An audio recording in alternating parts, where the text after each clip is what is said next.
Hello, everybody. Welcome to the stream. Hi, Captain Ishmael. Give me a second, I'm fixing stuff.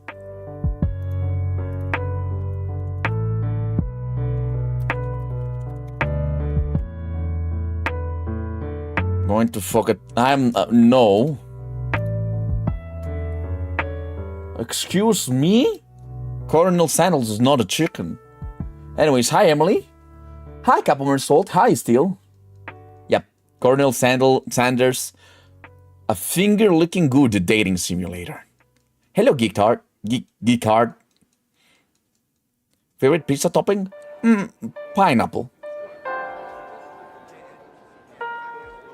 Pineapple or bacon. Both are good. Hello, Shrimp. Are you still here? Oh, Kappa won't be here. Okay. So sad. Upside down pineapple? I mean, if it's cut in cubes, it doesn't matter if it's upside down or not. Pineapple's good if it's placed uncooked. I like both. Yep, it's a KFC dating sim, but first we're doing the demo. I like it cooked.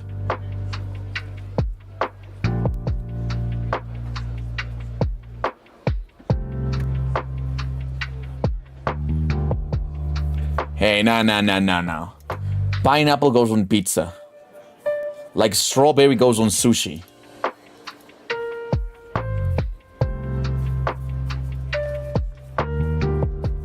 I'm waiting for somebody to answer that. I don't really care. If it tastes, yeah, if it tastes good, it tastes good. I like that.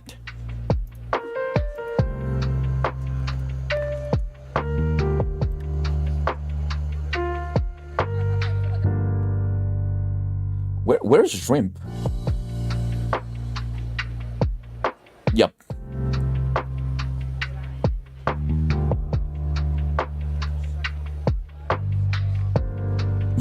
My stream's so far. I am so sorry. Hello, Rose. How are you? Welcome to the stream. I see the yaoi sticker. Very nice sticker.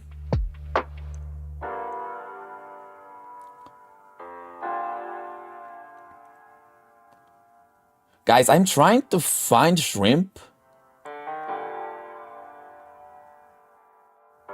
to tell her that Yaoi versus Yuri. I don't remember which one is which, so both.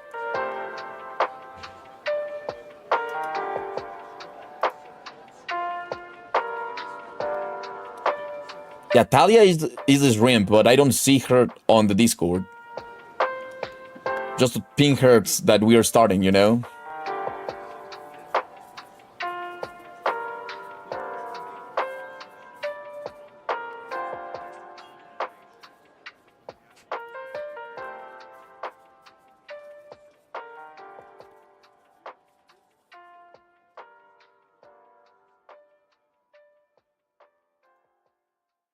Did I ping everybody that we're live? Yes. Okay, so I do need to know from you guys.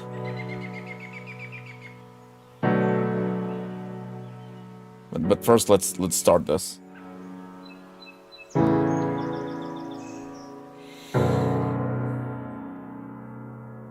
I think we should start with the demo, or should we start with Colonel Sanders? Okay, Yaoi is basically gay, and Yuri is basically lesbian. Lesbian girls. Okay, you're lesbian. Wait, guys, wait. Let's start properly, okay? Hello, squad. How are you? Welcome to the stream. Tonight, we are now going out on a beautiful date with Colonel Sanders and his girls, the Spice Girls. Papa pooing. No, but yeah, we are about to meet some thoughts. Look at this thought. You cannot see the boobs because I am here, but I will be a good Samaritan and show you this. Like, see, 10 out of 10. But anyways, I have no idea what I'm doing. We're also with these guys. This guy that looks very gay. And of course, The man, the myth, the legend, Coronel Sanders. Time for finger-licking fun. Herb Boy and Spice Girls. Yep. So, my question is the following. Well, let me go small. We do have two things to do because this one is like 2 hours long. And this one is like 30 minutes long. Do you want to start with the Coronel Sanders or should we start with the demo? I want to play both.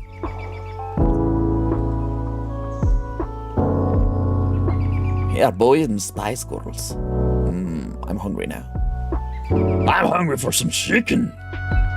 The demo? Do you think we should start with the demo?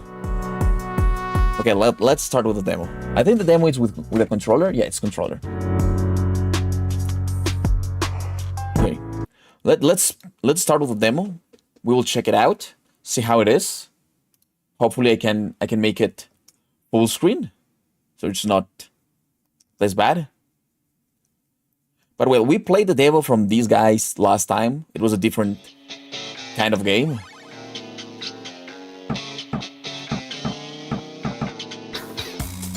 I love it. Toggle full screen. Okay, perfect. Full screen. And the full screen is fine. Smooth filter. Now let's... Okay, VSync on so you guys don't feel weird. Okay. Are those the devs for the pizza game? No, but they're inspired by that, you know?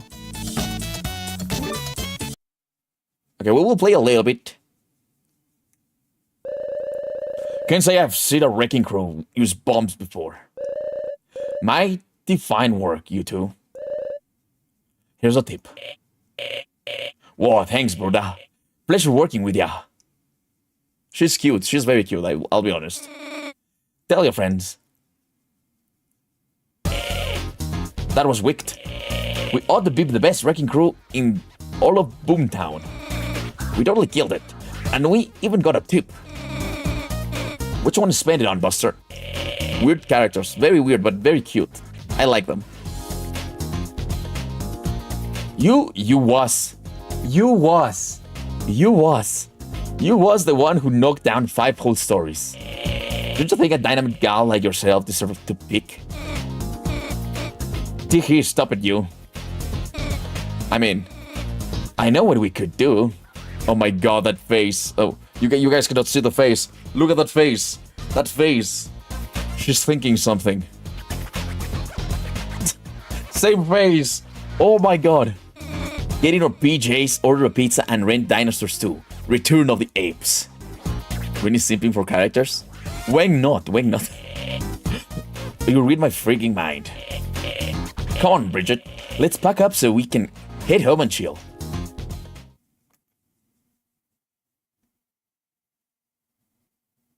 What the fuck? Hi? What was that? Was that Grody? Wait a minute. If that's Grody, then that means...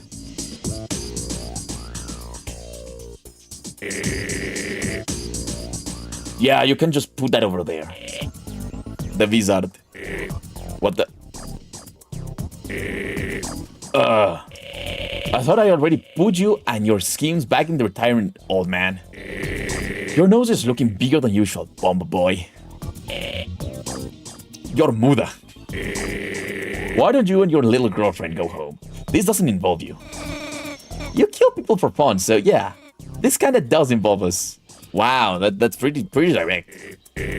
That's true. That's awesome. I know. What writing is this?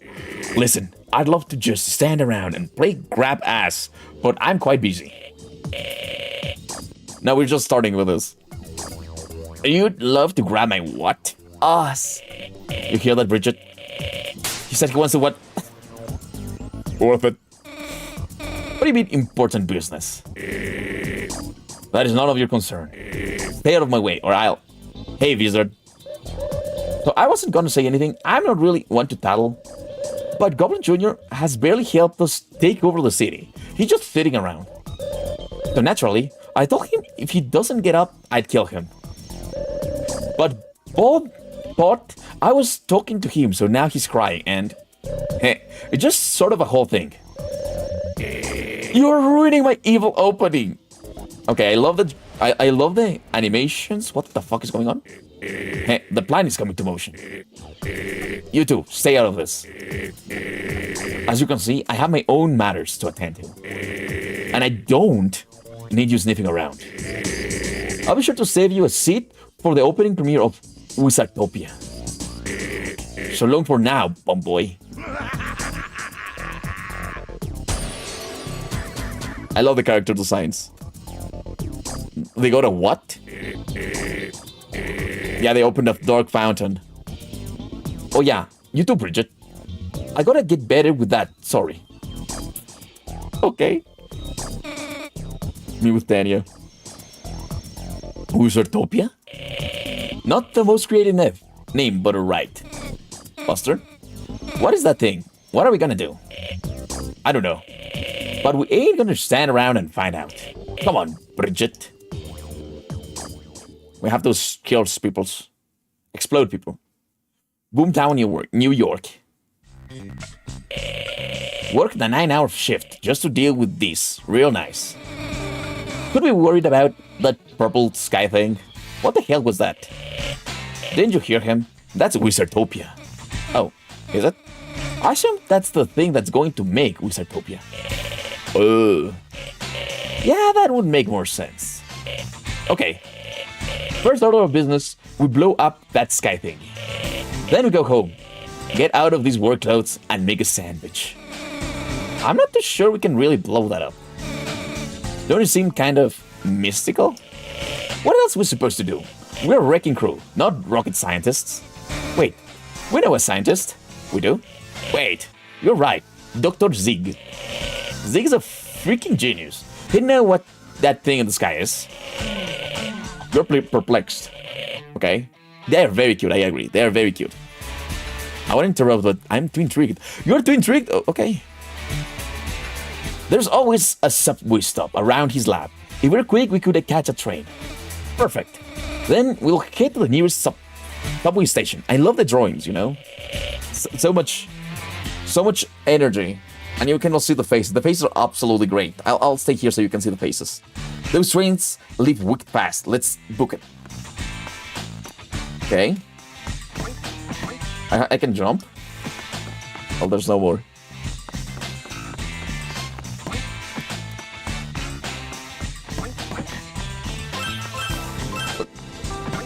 Okay. That is nigh. Then is near, then is near. Lavender skies, don't fall for the lies. Whisper of doom, and apocalypse brews. My guy, chill. Okay, sorry. He actually chilled. Okay, now, but it is fine. Yep, that settles it. We've got a zero pencil on our hands here. Drawing little people on the floor across the city. Lickin. Oh. Looks pretty good, actually.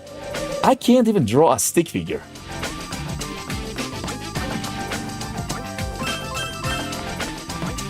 What about you? Work, damn it. Why won't you turn on? Hey, Oscar. What's the problem? My freaking phone would turn on. It's all glitchy after that sky-like thing. Man, how the hell am I gonna play Angry Birds now?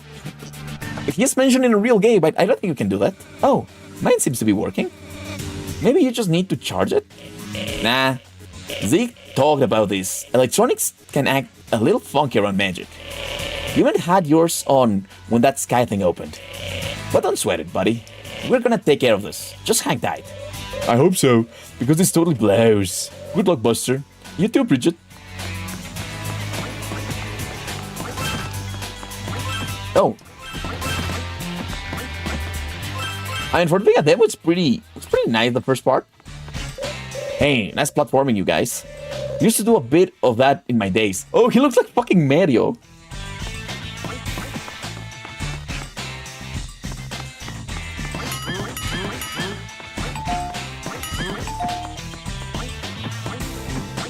The fuck am I supposed to do here?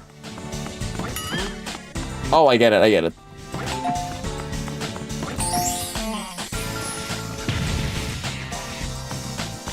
Oh, the code was down there.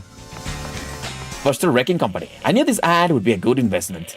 We already got a call this morning, and it's only been up for a month. When you're right, you're right.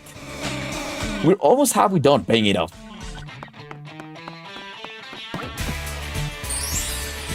Okay. I mean, who needs a wrecking crew all the fucking time, you know? Mario. I can just imagine these being sued by Nintendo for jumping under the blocks in order to receive an item. Yeah, no, the patent. You know? Breaking blocks with your head is patented by Nintendo because they like to patent everything. Whoa.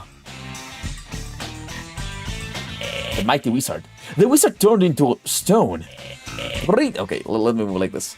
Bridget, we did it. You're kind of dumb. He's very dumb. I'm pretty sure that's a statue, I think. Well, whatever it is, it's blocking the freaking road. Nothing a little tornado can handle.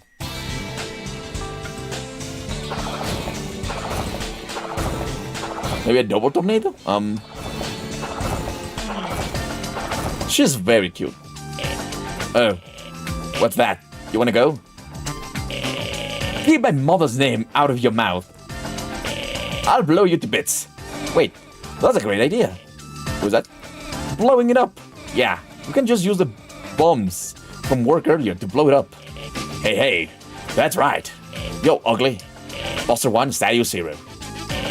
Let's hit it. Okay.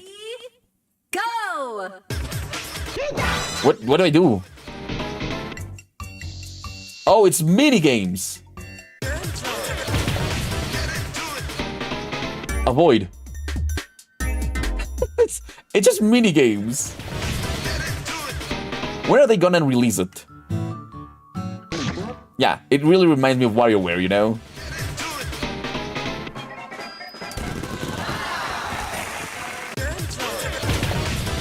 That's great!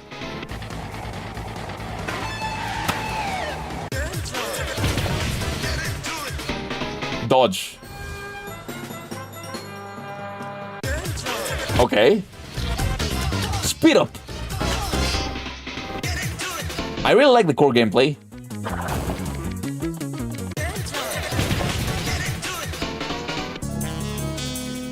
I think it should be a little bit faster though.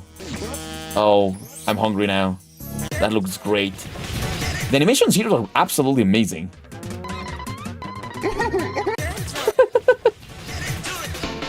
Peace. Oh, noise. Rattle. So stupid. Last one. Smash!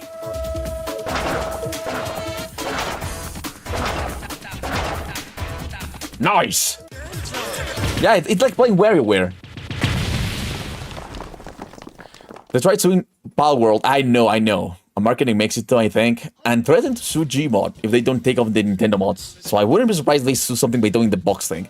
I know. Nintendo's kind of been really bitchy lately.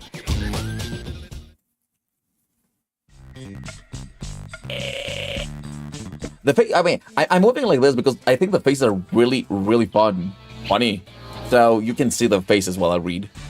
Was he doing the splits? That was awesome. You were so good back there, hon. I was great. Did you see yourself? You was again. You was like bam, bam, bam. Oh, shucks. There's nothing. We're making great time too. The subway isn't too far from here. Let's go. Okay. I love you. The truck. Okay, so guys, what do you think about the game until now? We still have like a little bit of time. Hey, Buster. Hi, pigeon person. My man. How's it hanging? Just pigeon things, waiting for someone to drop a piece of bread or something. Cause I'm a pigeon. Waha. Nah, I'm just playing. Got a loaf this morning at Walmart. I'm just waiting for my Uber. Classic, man. That's classic. 100 out of 10. Man, I need a girlfriend. Do either of you want to be my girlfriend? What the? No, absolutely not. What's in it for me? That face. Buster, let's go.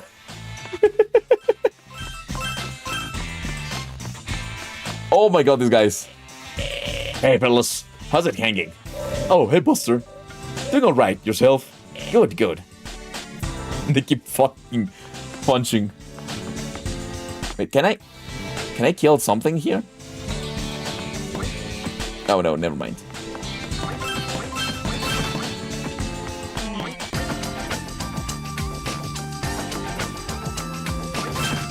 What about you? Oh man, I'm definitely getting fired today. How am I gonna explain this?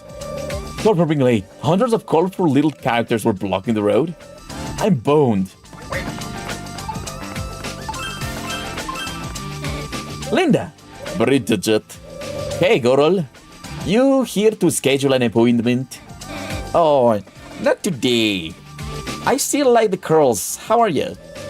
To be honest, I'm a little nervous. Roads are blocked off, the sky's all funky, and there's little creatures running around everywhere. Ruth picked up the girls from school. I don't want them out while everything's so crazy. Don't worry, Linda. We're on it. Whatever the wizard's up to, ain't no sweat. Your family's in good hands. You two are the best. Do me a favor and stay safe out there, alright? I can trust my two favorite clients. Okay? I don't know why I gave her that voice.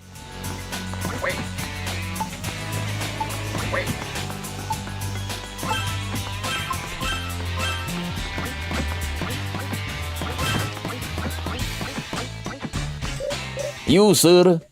You right there. I'm the great Baba Bhavani, a fortune teller from another plane of existence. Mind reader, cool. What am I thinking about? Bridget! Okay, what am I thinking about? You're thinking of something awesome. Bizarre. That'll be $5. You take Venmo. Venmo. Why did you turn it Russian? I have no clue, okay? Pour my finger in tears now. Guys, who wants to go and watch Pull My Finger? I'll absolutely watch Pull My Finger, you know?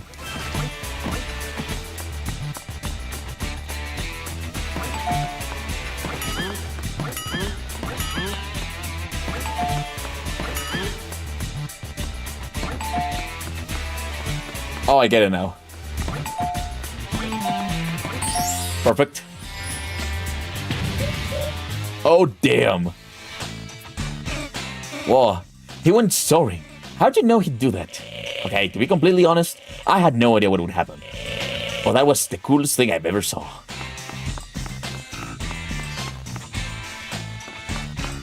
Eddie Pest Control? Hey, isn't that your cousin's van? Oh yeah, it is. He must be with a client right now. Probably shouldn't bother him. I bet he's curb stomping those nasty critters in there, wiping out the joint. Whoa, that must be intense. Hey, yeah. Guy's the coolest. Corpse stomping? Really? Oh, you're the guys from the billboards. The little orange man with the company. Hey, yeah. If you got any demolition needs, we're your guys. Oh, see right there. Perfect sample of what's wrong with this world. Hiring someone else to clean their kitchen. Lazy. Get your hands dirty. Grab a sponge. What? You're a wrecking crew. Boom Busters. It's in the name. What? Huh? Oh, I see. I thought it said Droom Dusters. I thought you were a maid. And your uniform makes you kind of look like Mickey Mouse. Guys, how many copyright infringements can this game have before we finish playing the demo? Which reminds me, back in my days. Well, we better get going. What about you? Ah, the good old Mayor Abe statue. Sigh, what happened to him was just cruel.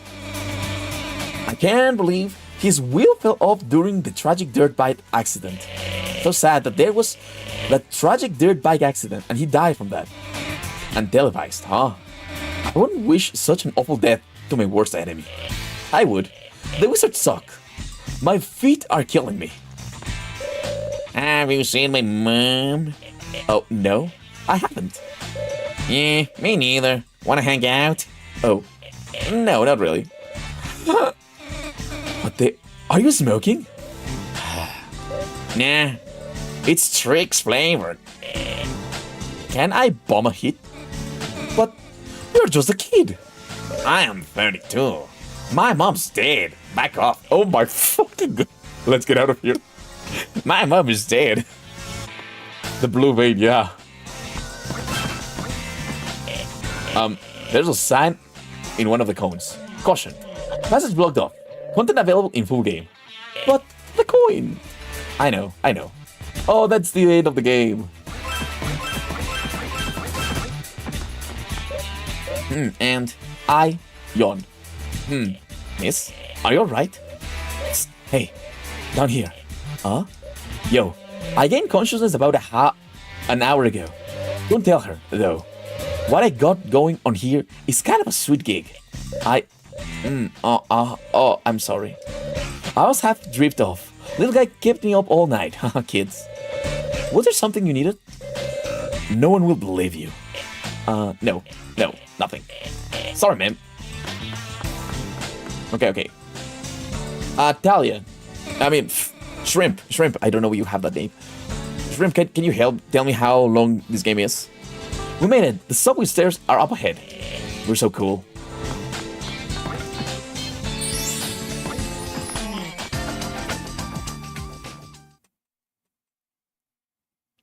Oh, it's about to end. Oh, that's sad. Okay, but it's perfect because we have to play the other one. I really think that she looks very, very, very cute, you know? Sorry, let me move. Hee. Oster, look. What? What the fuck? That's pretty cool. What the? These guys. What the hell, man? What the hell? We got a call from the Wiz. Said you kids, he said you guys were messing stuff up, Dude, we rehearsed this. I did the talking. Oh, yeah. I forgot. My bad. Yeah, that is your bad. How many times do we have to go over this? Are you stupid? Or something rhetorical? Or okay. Wait, the wizard sent you guys? Yep, that's right. He sent us, and you know why he sent us. Because you look like him? What? No, I don't. He sent us because this was a job for no other than the Black Knives. Okay. You see this, Bridget? The Black Knives! Yep, that's right. Came up with the name myself. Well, actually, it was more of a team effort. Dennis, I swear to God, I will cut you up into little cubes. I'm gonna... Oh my god. I saw the endless mode, but... What Lance is trying to say is, the wizard hired us to take out the trash. You're the trash. She also looks cool. We're gonna die! What the Jade? You're talking to? Has everyone forgotten their roles? Because everyone's the leader today. Even you, Snake. Oh, okay, maybe not you. Why are you listening to the wizard? He's an old green guy. Are you stupid? You will not speak ill of the mighty wizard. You know nothing of his powers. He's been around longer than you could ever know. You've intervened with his plans long enough. Soon, we'll be on top of him. Or on top with him. So, stay out of our way. Okay, that guy has 4 arms. Valid crash out. Absolutely valid. Or you'll get carved like a turkey. Alright, fine. You wanna dance? Let's dance. Okay, okay. It's mini games time. It's mini games time. I guess this is the end. 4 healths.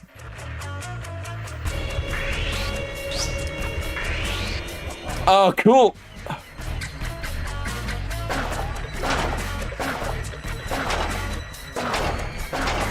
Nice. Oh, she avoided. Okay, the action could be a little...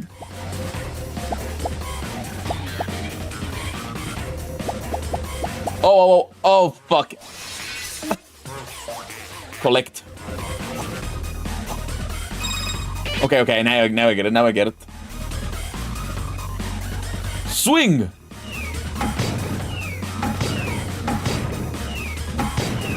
Okay.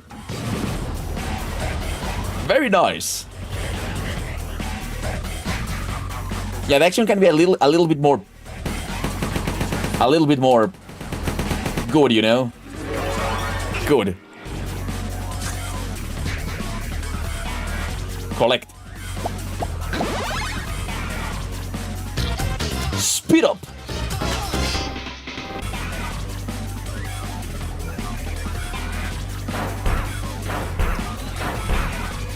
Okay. Arrest.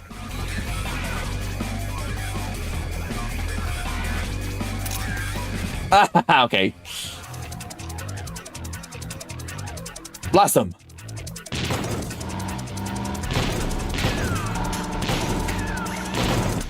Nice. Rattle.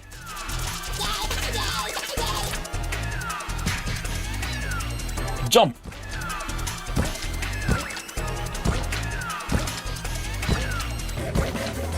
Okay.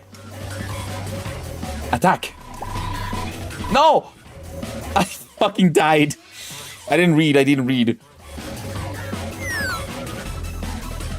Okay, speed up.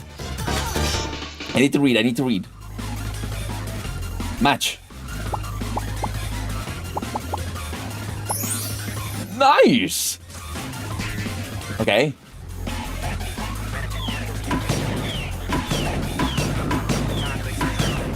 Okay, I like that one. That one's very easy. Was that? Yeah, that looked like Bart Simpson.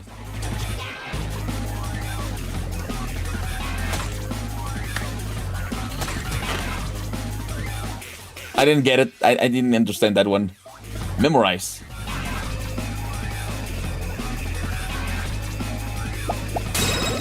Nice, okay. Stack. Okay, stack. Good.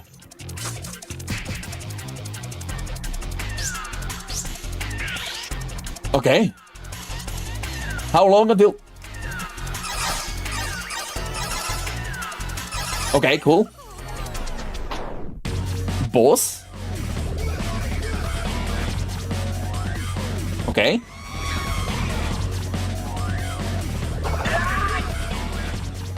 Fuck! I didn't know what to do. I thought that was jump. Okay, I thought that was jumping. Let's retry this. I really thought that was jumping. Kind of dumb. I like it though. Okay. Ooh, he was naked? No. Yeah, they should not change. If A is basically always jump, they should not make it A do the drill kind of thing, you know?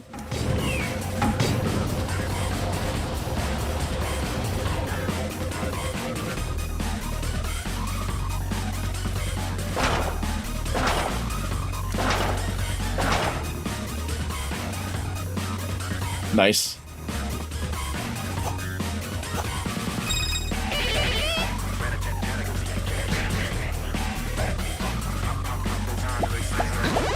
Okay.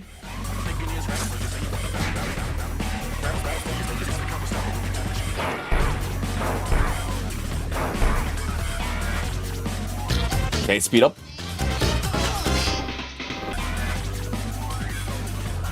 You are still full. I would like an explanation of the games, but I guess you just need to learn the mini games.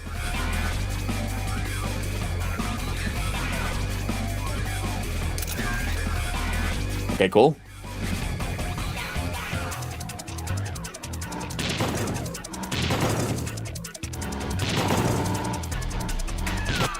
Cool. It's so stupid, I love it.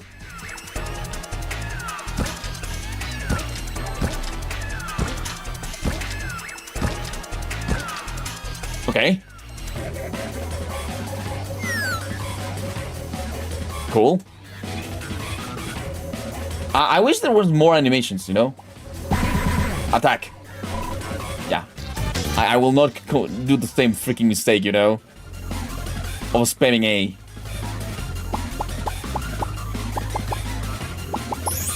Perfect.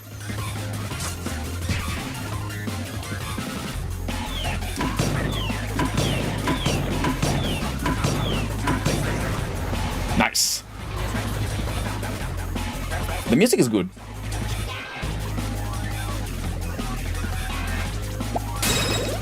Perfect.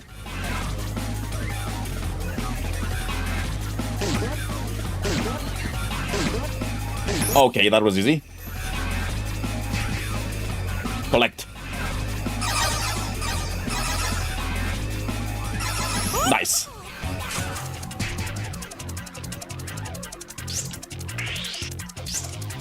Nice, okay.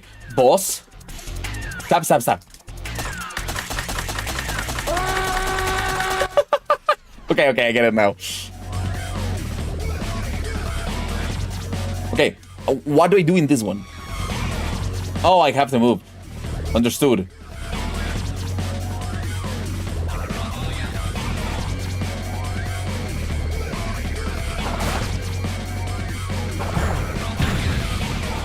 Okay, that's cool.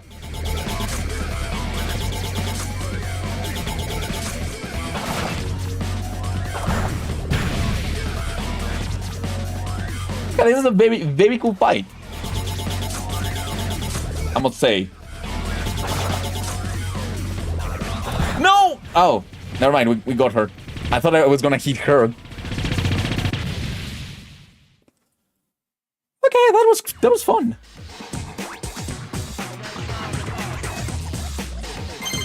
Come on, full health? We didn't even get hit once. Oh, that's the demo. Well, guys, what do you think about this demo? It was pretty fun. This is something I would absolutely play in the stream, you know? Win hits girls. I did not hit girls. I saved girls.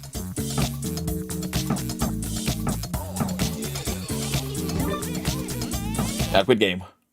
Well, guys, that killed the computer. That killed the computer for a little bit. Okay, not my kind of thing, to be honest. I like the it's like how's this called? It's like Olympus is updating. It's like how's this called? WarioWare games. It was cool. It was cool. I like the animations. I would say that the last part needed to be a little bit more dynamic. I know the punches didn't feel too strong. I think that's where they need to get a little better. Just make it feel a little bit more punchy. Maybe speed it up a little bit more. But it was fun. It was fun. Okay, now it's time for the main event. Now Chris is gonna. I'm not gonna fuck a chicken. God, man.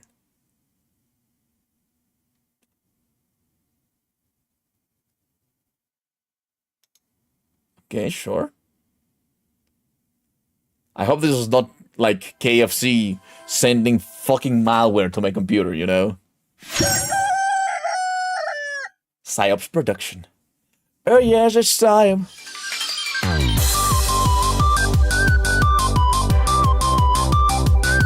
Oh, chicken!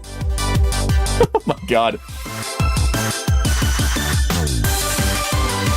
So animal, you know? Now I want some chicken. I want some KFC. What the fuck? He's like Jojo or something. I love this. And the shrimp. What I meant by that is that the animation needed to be faster. Like when you win a minigame, the animation of the punch needed to be a little bit more faster, have a little bit more punch. Okay, where's my mouse? There's my mouse. I'm gonna put a mask on my computer and say it has a virus.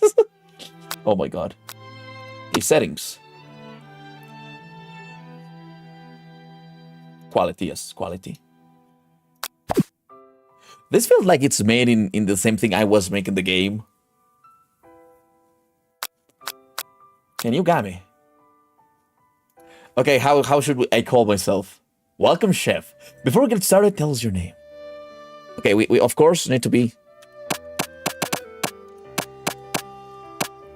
How about that? Green Big D. I'm scared. I think that would be great. You should name yourself Ticklefart. I'm not calling myself neither Ticklefart nor Kira.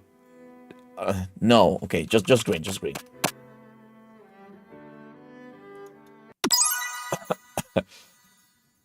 I don't have a small D, I have a big D. Respect me. Blue.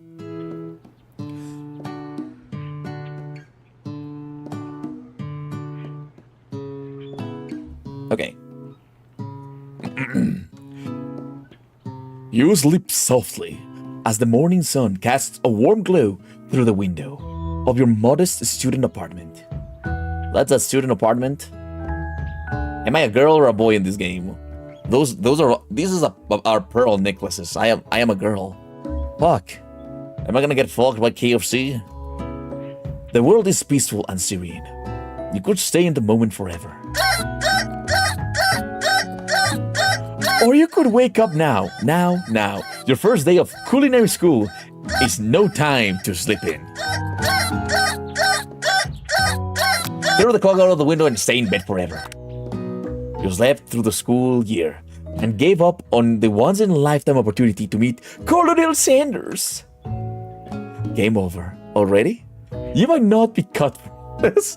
Okay, guys, thanks for coming. That was the end of the stream. I really hope you enjoyed this. That was an amazing stream. What if for April Fools you just turn everything purple and just act like nothing happened? That could be fun. That could be fun. But yeah, thanks guys for joining. It's been a great stream. That game was absolutely goated. No, but really. Wow. Let's try that again. I hope I can save. What is this, popcorn? It's a menu. Okay. Smack the clock. Up at him. Lying in bed, you stare at the ceiling, thinking about everything that awaits you at the prestigious University of Cooking School, Academy of Learning. Academy for Learning. Your mind begins to wander. Who will be there? What will you cook? What should you wear? Time begins to fly by, and you find your imagination getting away from you. You'll need to take this seriously. You allow yourself to daydream a bit. Thinking about the future. Let's daydream a little bit. It's here. Finally, your first day of culinary school. So many dishes to prepare, so many students to meet. Your mind is swimming with possibilities. When you realize you're running late, you grab a biscuit and burst out the door in a hurry. A biscuit! Nom. I want this. Wait guys. We need to do it. We need to do this. Okay. I can do it. Oh, perfect. I don't even saw if that worked, but okay. It's fine. I'm daydreaming of biscuits. Oh, my biscuits. I love my biscuits. Delicious. Just what you needed to wake up those taste buds. Hello, Platinum. How are you? Win rate. Wait, wrong guy. Yeah, we're playing. We're dating Coronel Sandals, okay? Yikes. You're in such a hurry, in fact, that you forgot to put on deodorant before running out the door. You're sweating buckets as you rush to arrive on time. Uh-oh. Wait, do we really need to know that in this game? Standing in the quad, you gaze upon the magnificent University of Cooking School Academia for Learning. Here comes your lifelong best friend forever, Miriam. Okay, she's a cute girl. I'll say that, very cute. Green, the edge of your screen is visible.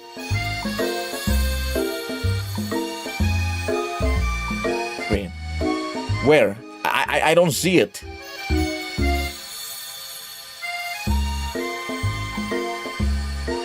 It's a negative point in social. Okay, shut up, shut up. What do you mean by that? Oh, here. Okay, perfect. Oh, hello, lady. You look absolutely amazing. Yes, oh, yes. I am here now. Hello, guys. I will be here so you can read. How about that? Or wait, I can be here. Okay, that's just nice. Okay, that's just nice. See? She's the most adorable, awkward person you've ever met. I absolutely love her for it. I love you. Did you hear that, lady? I love you. What the fuck is he doing? I am inside the game now. I'm a character in this. Hello, lady. Ha ha ha ha. Hi. Do you want to see my moves?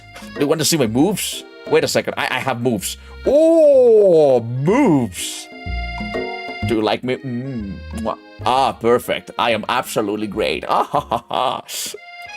Okay, we should get back to normal. Okay, we're back. Forget I did anything, okay? Good morning, Green. Are you excited for the first day of the rest of our lives? Actually, I am. Because I'm sure, excited, a little nervous. Okay, a lot nervous. Oh fuck, okay. Wow, now that you're a furry, she wouldn't like you. Oh, but now that I'm a furry, I have even more powers. Powers that you do not understand. Powers that you absolutely do not understand. Oh, fuck. Look at me, haha! I am full body now. Hello, lady. Let's have some fun. Look at my fingers. They go like brrr. They go like brrr. Like, oh yes, let me touch. Touchy. Wait, I need to touchy. What's the... Hello. Guys, take a picture. Oh, no, wait. Take a picture, guys. I can go. Okay. Enough of silly shit. Oh no, don't give me go. Anyways, what the... It's just that this morning I made breakfast for myself, but, well, when I ate it, I couldn't taste any love in the food. What if I'm no good? What if I fail? I guess you don't love yourself. You're not cut out for this. Just leave. Classic Miriam. Raised by master chef parents, she's always held herself to a very high standard. Ever since we were little babies, playing together, and you rescued me from that quicksand box. A what? Quicksand what? It's been clear to me that you're the most loving, caring person I know. You're going to do great. Oh, I said that. Wow. I am simping for my friend already. God damn it.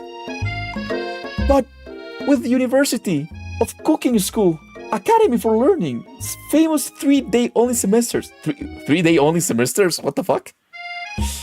I'm afraid of being left behind and never catching up. A sweet girl, Miriam, has always had a flair for the dramatic.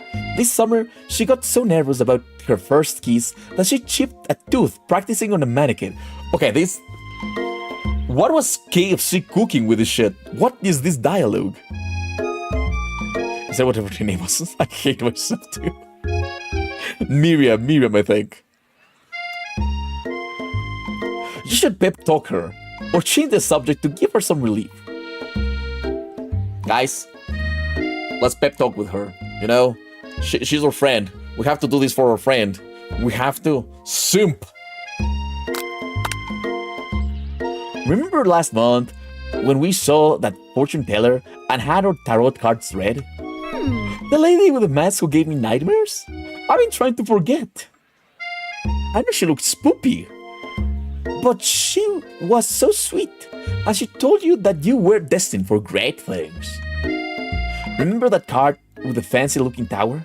And that other card featuring the handsome fellow in the red suit? Are we doing JoJo? I feel like we're doing JoJo. Hey, Bean, how are you? Welcome to the stream.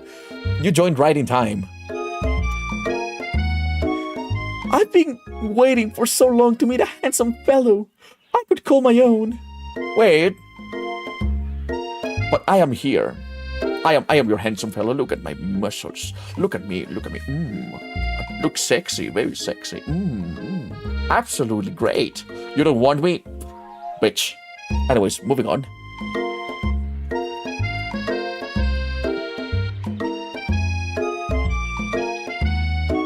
And I am sure you will soon. In no time, we'll be graduating and you'll be delighted. The word with your heartfelt cooking in no time at all. Wow, that's a long time. As you talk Miriam up, you can feel her nerves begin to ease. You know what? Maybe everything will be okay after all. And if not, at least I have these killer bangs. I mean, no, they look awful. The only thing you should change is your fucking hairstyle. Like who made them? Who made them? Yourself? Did you look in a mirror before coming to the school? Those are not good bangs. Those look very, very silly. I hate being the bearer of bad news, but this is like the 90s. Or even before that. Like, come on, girl. Can you believe I cut them myself? Oh, that explains everything. You cut them yourself. Bravo. An applause for the one that doesn't know how to do it. You can definitively believe it. Wow, I can speak. You can definitely believe it. Definitively. That word. I cannot believe it. Great. Your hairstyle sucks. Have you looked at the mirror? That's great. I'm so lonely. I'm lonely, so lonely. Please give me a kiss. Just one kiss. Mwah. Perfect. Okay, perfect. We're happy now. Moving on. Before you can get another word out, you're rudely interrupted when someone smacks your books and custom engraved measuring spoons out of your hands onto the ground. Oh, it's on. Hey! It's Lady. Your arch rival. She's totally evil. But you can't help but be filled with jealousy. She can get anything she wants, and she knows, okay, I'm having problems. I'm having problems focusing. Give me a second, guys. Give me a second. Okay, yes. Okay, yes, my arch rival. It's wait a second. Okay, yes. Yeah. Arch rival. Very much arch rival. I don't know what the name is. It's actually. But I mean, it's my arch rival. Like, I cannot do anything. She's so evil. She's absolutely evil, guys. Absolutely evil. Who the fuck named you? I feel sorry for you. Yeah, poor thing. I feel so sorry for her. She's so evil and so bad, and yeah, she's just evil. Okay, moving on. Oh my god, I forgot about this woman. Holy bunkers, mommy. Oh yeah, I agree. Imagine being held as a baby and they say, Ashley. Okay, moving on. Oh, Ashley.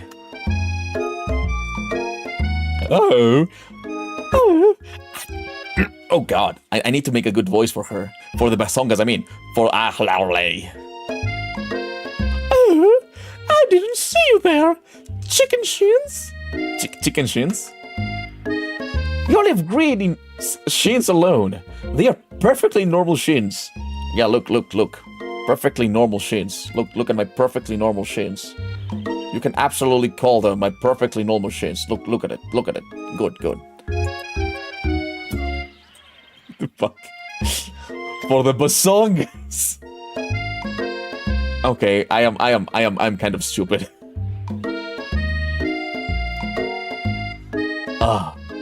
You can't stand Ashley. Even her name is annoying. You know for a fact that it's actually Ashley, but she had to add extra letters to make herself feel better than everyone. Oh, so she did that to herself? We have two girls here that love self. How's it called when you Public humiliation, oh my god. Kinky. We have two girls with public humiliation kinks. One with the name things and one with the bangs. Absolutely crazy. We're not even in the first part of the game. I know, like, look at this. God damn it. Like, look, guys. Look. Look, just look. Wait. How is this? Look at this.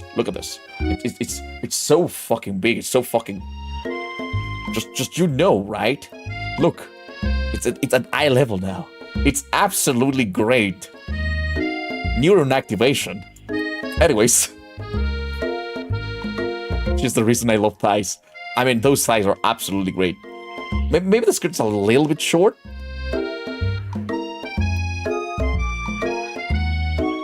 I don't even see. God damn it. It's stupid. There's 3 dummy thick motherfuckers on the screen. I'm not built for this. Oh, I am dummy thick as well. Oh, yes. I am so sexy. I belong in this school as well. What the fuck is happening with me today? If anyone here knows what perfect sheen looks like, it's us. We're not going to let you or your really weird insults get to us. Across the squad, you see Ashley, best friend, Van the man.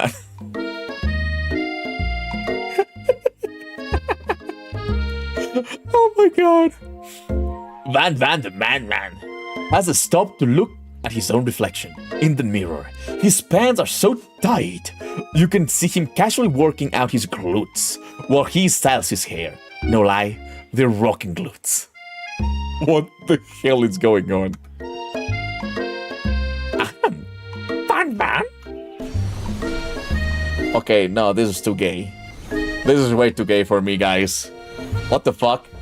I usually like making gay jokes because it's funny, but this is getting uncomfortable, guys. Get him off my face. I know about this game. I've never seen it till now. Okay, fuck. Man, personal space. You rang? Why? Oh my god. What the fuck? You can fucking grind. You can grind pepper on those abs. What the fuck? I mean, he has like a Josuke hair, but with a star. He's like over the top Josuke. Anyways. My god, I need to touch that. I need to touch it. Oh my god. Oh. No. Fuck, the camera doesn't register. Wait, I need to be a little bit closer. Very, very hard. Very, very hard. Like, absolutely grinding abs. God damn it.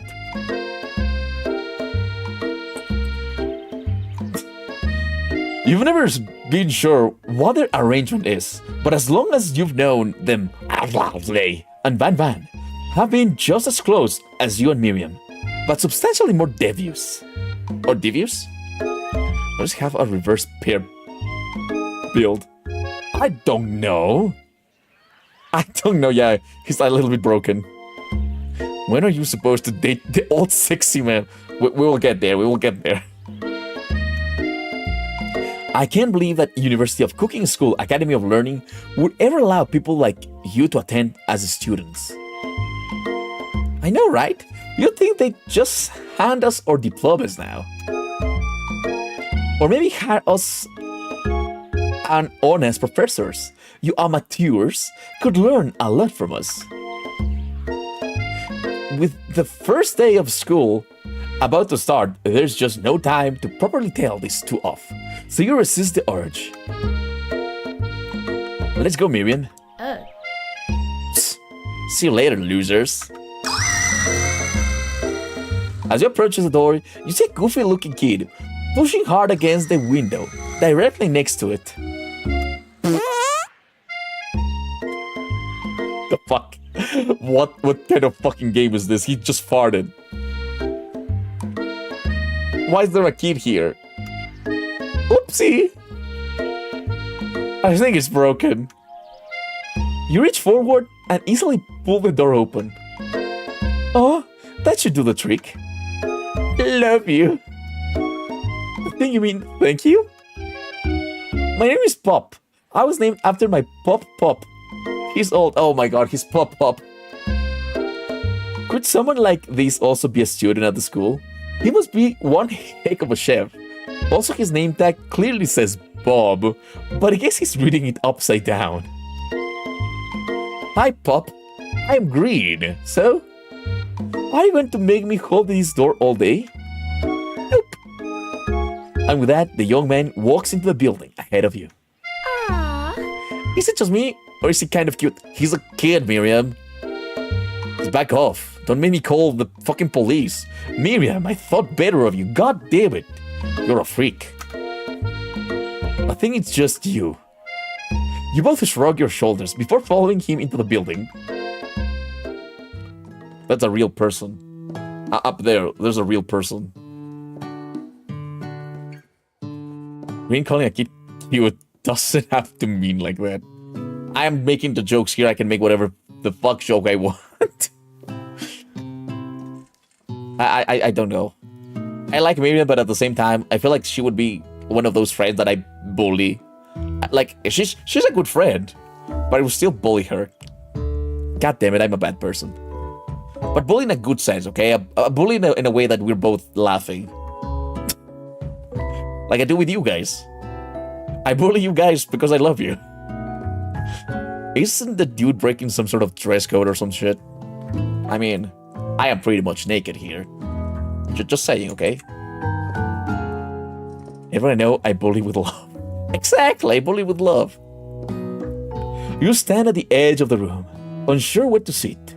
Other students wander in and keep themselves busy, chit-chatting. Is that a fucking dog? A scruffy-looking pooch takes his place at the podium, at the front of the class. Adorable. Now, quiet down, everyone. Okay, I lost it. The dog is actually a fucking teacher. I have fur. Well, he also has fur and he has a shirt. But he's a good boy. We need to pet the good boy. Good boy. Oh no. Fuck. What? No, my avatar needs to go back to normal before I change. Okay, let me just fix this. Okay, perfect. Okay, here. A good boy. Very good boy. He's a very nice boy. He's so tiny. He's so pretty. Okay, let's go back. Dinner. Now, quiet down, everyone. Who is this unreasonable cute pup, and why is he in our culinary class? Who's that next to the fucking clock? I don't know. A human. You must be Sprinkles, head instructor and CEO of UCS All. Belly rubs! Oh my god, belly rubs for the pooch. Belly rubs. Oh, he's so cute. He's so tiny. I love him. Fuck, I always forget which. I don't think I miscalculated that and rubbed his dick, but don't ask. Please call me Professor Dog. I may be cute and little and fluffy, but I still demand respect. Woof. Woof. What a cute dog is our professor. This is the best school ever. I guess only a dog's nose is capable of picking up all the nuances of fine dining. Out of nowhere, wind begins to rush around you as a swirl of cherry blossom petals fill the air inside the classroom. Okay, what the fuck is going on here?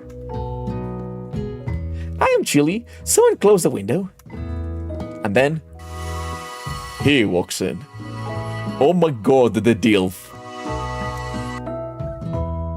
You're immediately swept up in the aura of this new student and his remarkable goatee. He's a student. Who knew anyone could be so handsome? Time stands still. This is KFC just jerking off to himself. What the fuck? Finally. It's him, If it isn't my favorite student, Harland. Colonel Sanders interrupts Sprinkles. Sorry, Professor Dog. Before he can finish his sentence. Please call me Colonel. Colonel Sanders. A hushed murmur rolls through the classroom as Colonel Sanders walks down the aisle of desks. Suddenly, the room is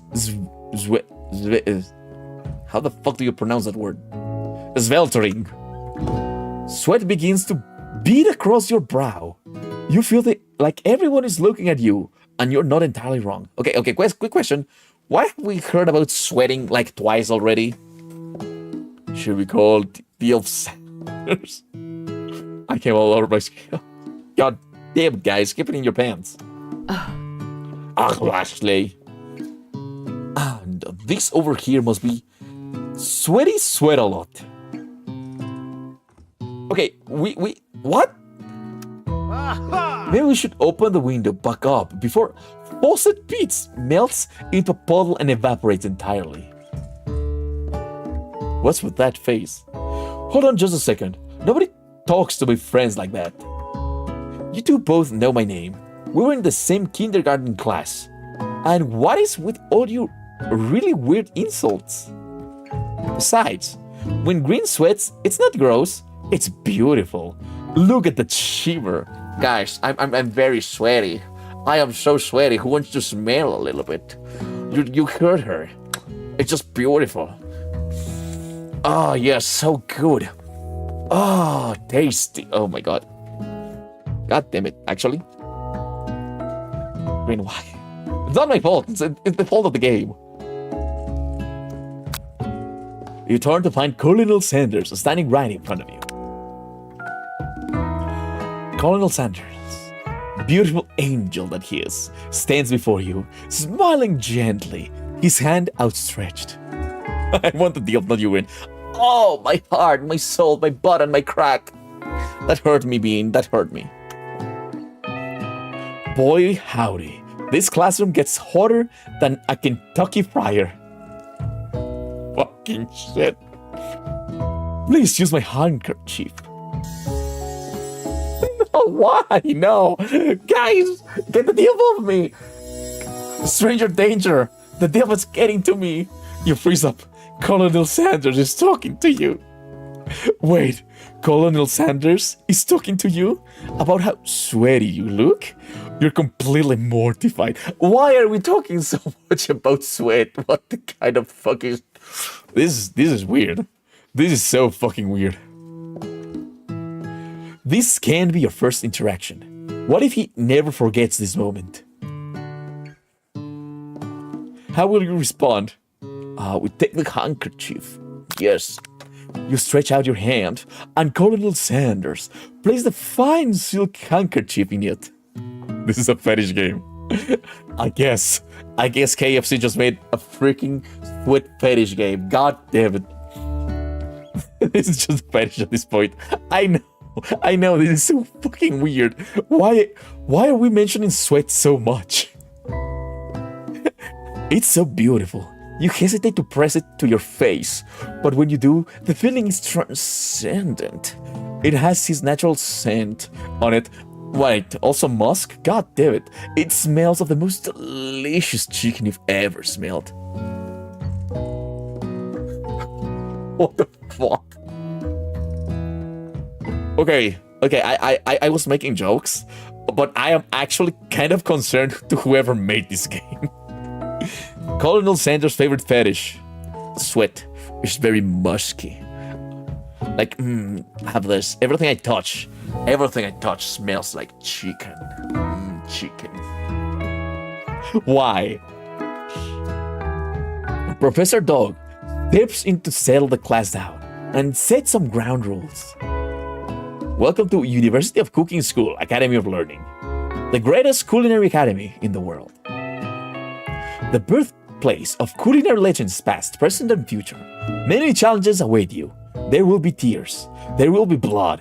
There might even be really adorable tiny food. Oh, he's angry now. And when all is said and done, there will be a battle. You will lift your sporks and compete in the broom cooking arena. Just then, another student enters the classroom and interrupts the professor, rousing speech. What the fuck is this? Who the fuck is this twig? When he was surprised, it suddenly says, "You covered yourself in oil." Oil. Hi guys, sorry I'm late. I hope everyone had a good summer. I really miss... Quiet. Late to class is bad enough, but interrupting my monologue? You're on the fast track out of here, young man. Are you sure you're even in the right place? Don't you recognize me?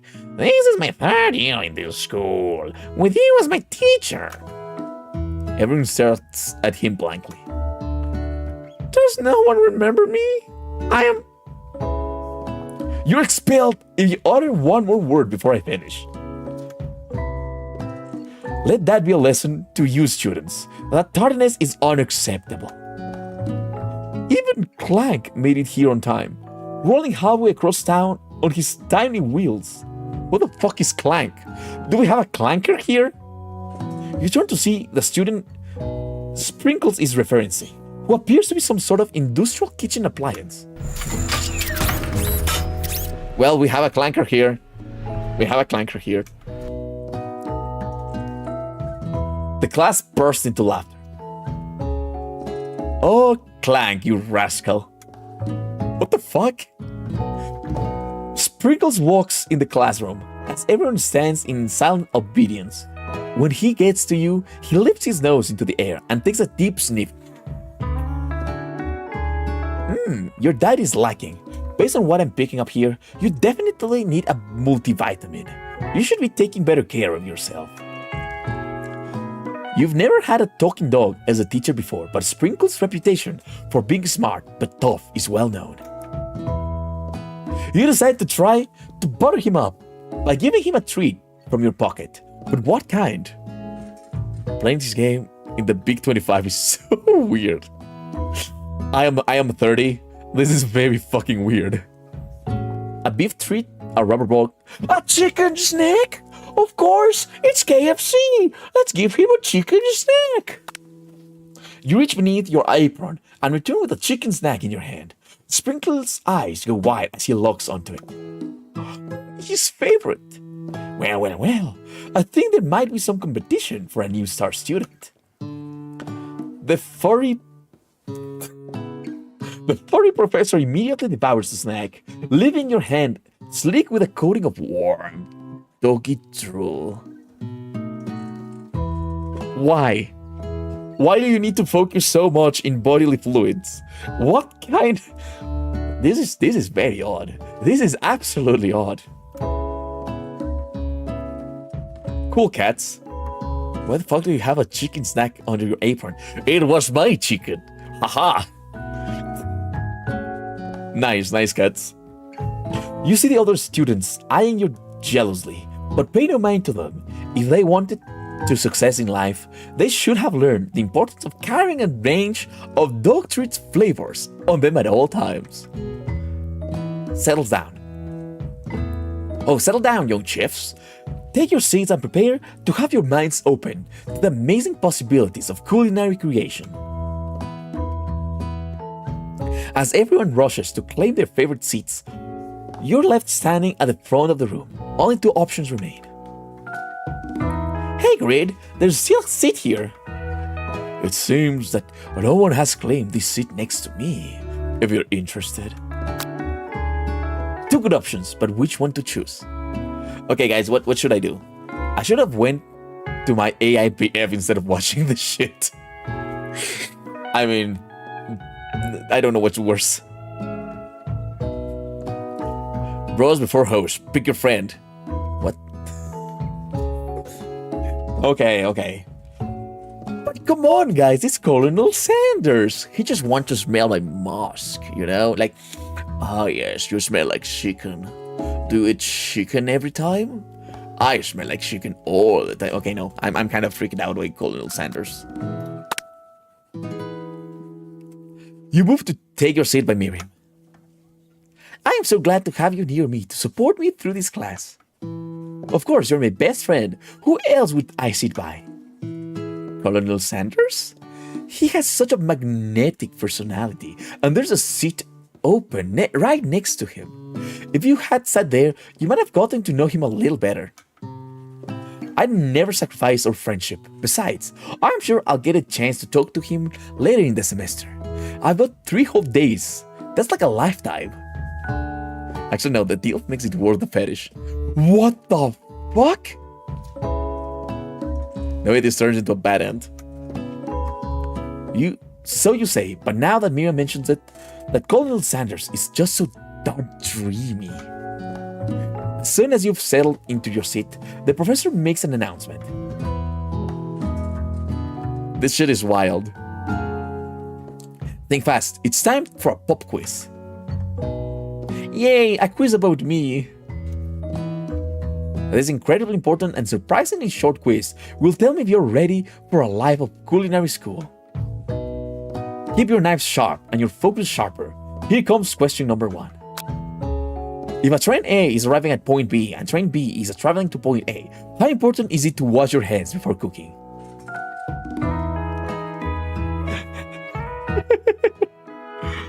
Okay, I'm gonna fuck this up. Can I save? Is there any way to save this shit? Oh, there's no save.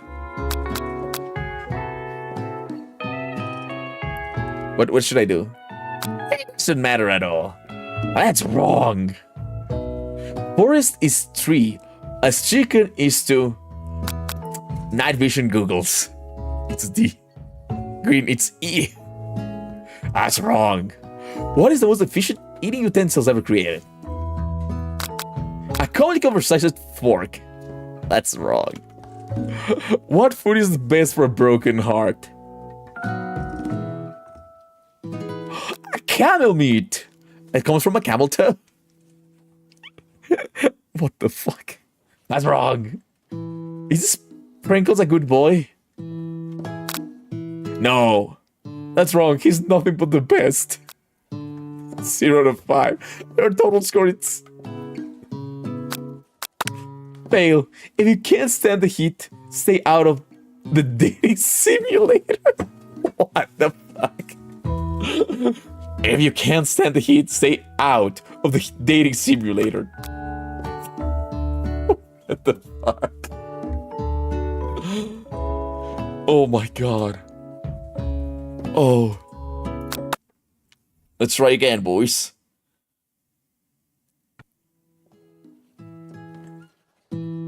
Let's speed it up. Oh god. That was kind of funny.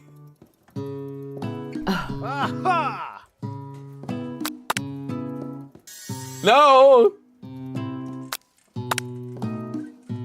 I'm gonna do the same. I'm gonna choose the same things, okay?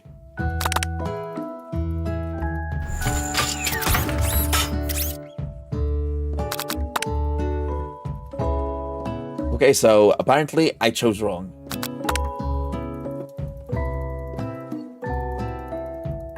Okay, extremely looking at you, Pop. That's right. Feather. That's right. Where's the most efficient eating utensil? A spork. That's right. Where's the best food for a broken heart? Anything, as long as it's prepared with love and not too much salt. That's right. Is Sprinkles a good boy? He's the best boy. That's right. Perfect score. Okay, this time I win. Wow, be honest. Did you cheat? Not at all. You look up to see that Colonel Sanders has been watching you tally your score. He's impressed. I know, we just met, but I have to confess. I think you have a beautiful brain. What? A beautiful what? Hot diggity, Grain. You just scored some major Colonel Sanders points with that performance. I don't want Colonel Sanders points. May I have your attention, students? I have an important announcement to make. Time for lunch. Wow. The cafeteria is as nice as any restaurant you've ever eaten at. It makes sense that a school dedicated to cooking would also be serious about eating. A delicious fragrance wafts through the room and tickles the end of your nose. Your mouth waters. I wish sprinkles would spit. Okay, I'm not gonna even read that. Do you smell that? That must be your lunch. It smells crazy good. Everyone, can I have your attention? Is that about lunch? No. I just want to apologize for my tardiness. You see, I was... Howdy, folks. I'd like to make an announcement. Hey, I was... It's about lunch. Everyone cheers. But I... Shh. Lunch, lunch, lunch. She said shh.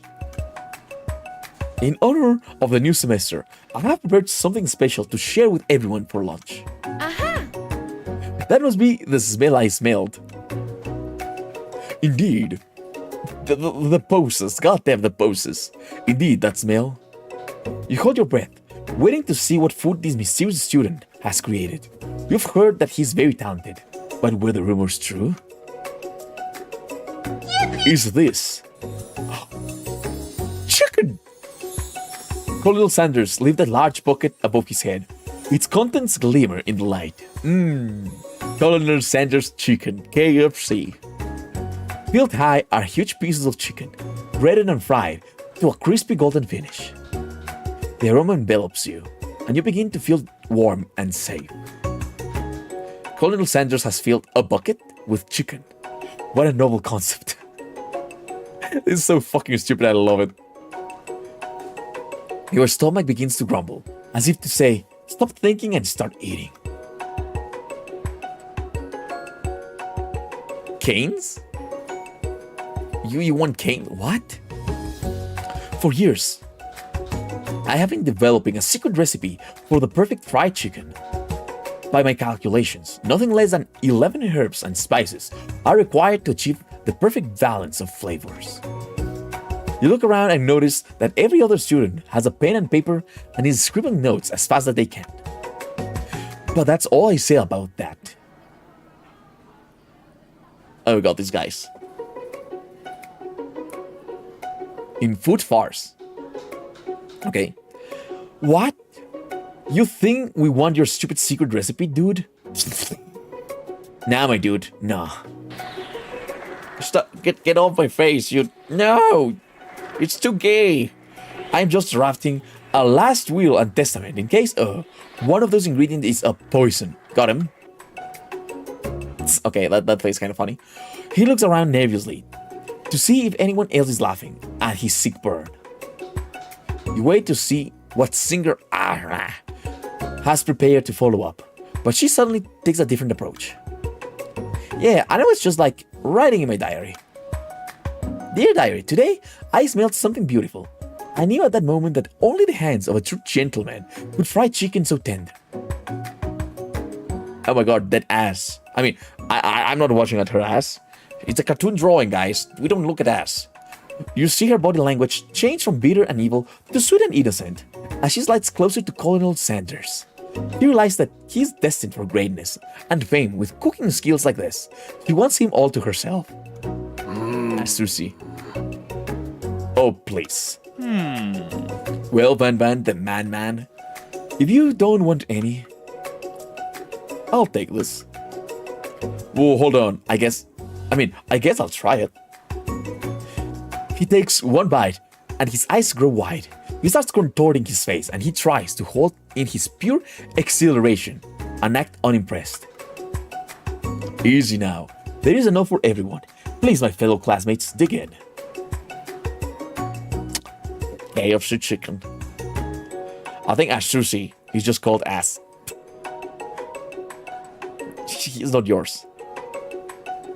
You take one of the pieces of fried chicken out of this bucket and sink your teeth into it. It's amazing. Tasting Colonel Sanders' food transports you to another dimension. Alone with your taste buds, gripping a drumstick in your hands, you float weightlessly. Focus your mind and meditate on this moment. Try and identify every flavor. Savor the moment and everything that it tells you about Colonel Sanders' culinary heart. Swim towards the light. Let's swim towards the light. Somewhere up ahead, a bright light beckons you. The flavors are so intense, you become wrapped up in them, unable to resist. You reach towards the light. It grabs your hand and pulls you closer, closer, until your fingertip connects with the end of everything. You are forever lost in the land of tender fried chicken bliss. Your mind dissolves. There is no green now. There is only herbs and spices. Though Miriam tries to revive you, she cannot. I really died. I died eating fucking fried chicken. We died, guys. The fried chicken was too tasty. Way too good. Try again. Swim to the light and cool. Now we died. Let's go fast. Fast. Chicken.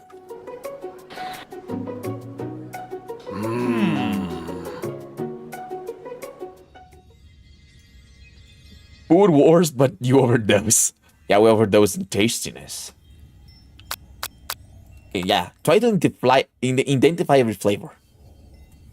You let the food rest in your mouth and focus on it, scrutinizing every flavor. Salt, maybe? Pepper too obvious? Oregano, basil, maybe, but there's something else. Something dark, something spicy. You dig deeper, deeper. Yes, even deeper still, until you find it. Could it be? He really did it. How bold, how adventurous to use. You try to go even deeper into the sea of flavors, but this revelation alone is more than you can handle. You snap out of it and realize that this information was meant to remain a secret, and yet, now you know. A mantle of responsibility now rests upon your shoulders. Secret name is cool. It was cool all along. As you look around, you realize that everyone in the room is consumed by the lunch. No one noticed that you've traveled through space and time. After tasting his food, you try to get some one-on-one time with Colonel Sanders. Okay, let's approach him. Colonel Sanders smiles ever so softly as you approach. He stops what he's doing and allows you to break the silence. Colonel, I wonder if I could talk to you for a second. Anything for a fellow chef. What exactly was on that chicken? How bold to come out and ask. Is that a fucking chicken stick? He has a chicken stick. It's an idea I had for a new combination of flavors that will make me a fortune and establish my legacy for all time as I open a chain of highly successful fried chicken restaurants. No big deal. It's just you and me here talking. I can keep a secret. In fact, I've got some of my own that I'd be willing to trade. What's the rush? The semester's only getting started. His face of disgust, god damn it. We've got 2 more whole days to get to know each other. He's clearly not going to give it up so easily, but it doesn't hurt to be persistent. Do you know what they say about secrets, Colonel? Shouldn't learning be fun? You've got moxie, I'll give you that. Colonel Sanders looks both ways to make sure you're truly alone, and then leans in. You can feel his warm breath as he whispers, he's ghosting. Just one ingredient. But you can't tell. I use It's something my great-grandmother taught me. Wow, you'd never have guessed that. In fact, you're not even sure where you'd get some if you ever searched. And definitely isn't the flavor you tasted before. So now you've 2 ingredients closer to knowing the full recipe. But you don't tell Colonel Sanders that. While you're wrapped up in that huge revelation, you notice that Colonel Sanders has disappeared. While everyone else is still in the cafeteria, you decide to look for him. We're be relentless, not reckless. Okay. You find Colonel Sanders outside, standing in the quad. Oh, it's you again, howdy. Sometimes I like to come outside and look at the school buildings. I think about how my story will continue on after I've graduated. It sounds like you have big plans. I dare say, the biggest. I will leave my mark on this world. You can bet on that. Yeah, he'll leave the mark of obesity. Green Money was not on my 2025 bucket list. I am so sorry, guys. Alone together for the first time. You figure now is the perfect moment to show your personality to him. Make him to show your own strength. Wow. Him with a big idea. To add an additional ingredient to really spice things up. Be modest, but thoughtful. Okay, be modest. Well, I just wanted to tell you that I really enjoyed your food. Now you've got his attention. The flavors were complex but comforting. The interplay between salty, savory, and peppery. It was perfect. I appreciate the compliment, Green. I'm sure you'll be a big success. I know we've only met today, but I'm starting to get the same feeling about you. We should head back inside. The next lesson starts soon.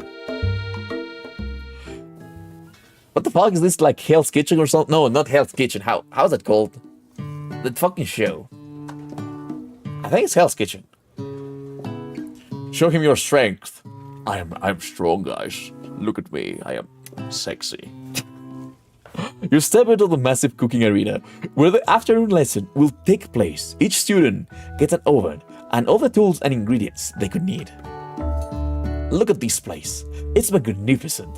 Finally, we get to show our stuff. The funny, hello, pretzels. Imagine being bored and your parents say, green. Oh, that would be, the paper's green. Wait a second. Oh no. We have to show our stuff? What if I totally blow it? You're not going to blow anything, except maybe kisses to the crowd of fans. You're going to earn with your signature. Adorable tiny food creations. Welcome, students, to the cooking arena. For today's lesson, we'll be cooking with partners. Hurry up and pair off. Naturally, Miriam looks over at you, but unable to control yourself, you pounce on Colonel Sanders. Oh my god, the game is forcing me. Hey Colonel, would you like to tackle this lesson as a team? A team of two? That is me and you, if that wasn't clear. Wanna be my partner? Aww. Sure, agreed. I'll prepare our station. Without you as a partner, Miriam is left standing all alone. Two different students quickly take notice. Hello, new partner. Beep bop bzz. Oh my, two potential partners. I'm so sorry, gentlemen, but I don't know who to choose. It looks like you'll have to pick for her. Friends' duties can be a little awkward, but that's the price to pay for not being alone forever. Who do you want to ask to be Miriam's partner? Should we give her the clanker? If I were here, I'd make you bongs. What? Okay. You bongs chicken. Sorry, Pop, but I think Miriam will be partnering with Clank today. It's okay, I already ate. It's not entirely clear if Pop has any idea what the point of school even is at this juncture. Clank is clearly excited to have some attention. He heats up and begins to roll back and forth. Warp, warp, warp. He has such a weird face. I don't know why. Clanker because she's a robot and robots know a lot. True. Hold on there, fella. We don't even know the assignment yet. Technically, Clank might not have a face, but there's something charming and earnest about him. Bzz. Tissue? I hardly know you. Hahaha. Clank judders and a panel shakes loose. You get the impression that this is a sign of affection. Look like you two will be fine. Now it's time to focus on your own cooking classwork. Alright, you two, for today's lesson, we're going to keep it simple. Pick a basic dish and divide up the steps. No chef is an island. It takes two flints to make a fire. You get the idea. Which dish do you suggest to your partner, Colonel Sanders? Using octopus will blow Colonel Sanders' mind. Your grandmother's mashed potato and gravy. Take tartare seems easy enough. It's fancy and you don't even need to cook it. Okay, let's be honest, guys. This is Kentucky Fried Chicken. We have to go with the mashed potatoes and gravy. Alright, I think the other guy might be better. That was a kid, man. That was a kid. I've always been someone of a down-home chef. I was thinking we could make something warm, inviting, comforting. Maybe mashed potatoes. And gravy. Shit, I have a mosquito here. I couldn't imagine one without the other. Colonel Sanders has a coy look at you, causing your whole face to beat red. Embarrassed, you quickly turn away. I'll go get the potatoes. No, please, let me. Picking perfect produce is a passion of mine. Looks like things are getting pretty fresh around here. Does someone have a crush on Colonel Sanders? I have a crush on Lily. But I don't think it's because of her personality, if you know what I mean. Green back and forth, it said. I don't know what I said then. I am sorry. We're cooking partners. Mind your own business. Sanders' heart is my business. And you better keep your finger off my man. Did someone call for me? Ah, no, geez, Van. What? I'm over crushing Green's dream. You're supposed to be taking care of our classwork. That was the deal, remember? He's crying. Colonel Sanders returns. Arms full of peeled potatoes, he tosses them into boiling water and turns his attention to you and your friends. What's with the music? Why is it like suddenly boss music? Oh, howdy there, Ashley. Van. Are we working in a quartet instead of a duet now? Actually, no. It looks like Green was struggling, so we offered to give them a hand. You know how it is. These young amateur chefs need a lot of mentoring. I was going to say, Colonel Sanders, maybe I could also teach you a thing or two about fancy food. Maybe one day you might be able to get up to my levels. Doubt it. Don't be rude, Van. Personally, I have no doubts whatsoever about Colonel Sanders' ability to concoct creations worthy of admiration. After all, your fried chicken was quite spectacular. But Colonel Sanders, if you ask me, I might be a better partner for you than this thing that has positioned itself at your station. Don't you feel, deep down, that we cast complementary shadows? We fit together, like a thigh and a drumstick. I mean, she's the thigh, of course. It just makes sense.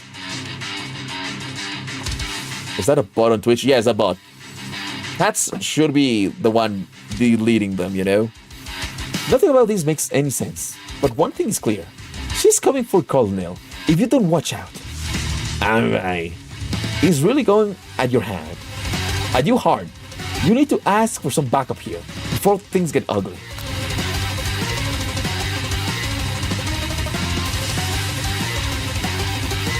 Turn to Colonel Sanders, hunk of hunks, in your time of need. Turn to Miriam, your forever bestie, who always has your back. Thanks, cats. Okay, guys. What should I do? Who should I pick? I'm going to Miriam. So I have Colonel Sanders. You turn to Miriam, and as soon as you find her, she senses it and looks back. This girl's friend in need radar is second to none. She immediately comes running over. Is somebody threatening my friend? I will destroy them. I actually think that Arlai and Van were just leaving you in the dust. Vis-a-vis. My skills as a chef, perhaps, but stepping away from this competition, you are sorely mistaken. Miriam, you're a loyal friend, but Green is my partner for today's activity. You look for Sprinkles in hopes that he might step in, but he's nowhere to be found. Darn, those cute corgis and their short but sturdy stature. You look down at your station and realize that, in the tension of the moment, your hands have been cooking on autopilot. Distracted by the drama, you've already crushed and boiled potatoes into a perfect creamy and mashed texture. With plenty of butter and cream for flavor, it's as if your natural passion guided you through the steps you know so well while your attention was elsewhere. I know just what to do. Colonel Sanders extends his hand. He is holding a beautiful white porcelain gravy boat, out of which pours a smooth brown gravy, smothering your nearly finished potato dish. We got the potato dish! Colonel Sanders holds a spork out to you.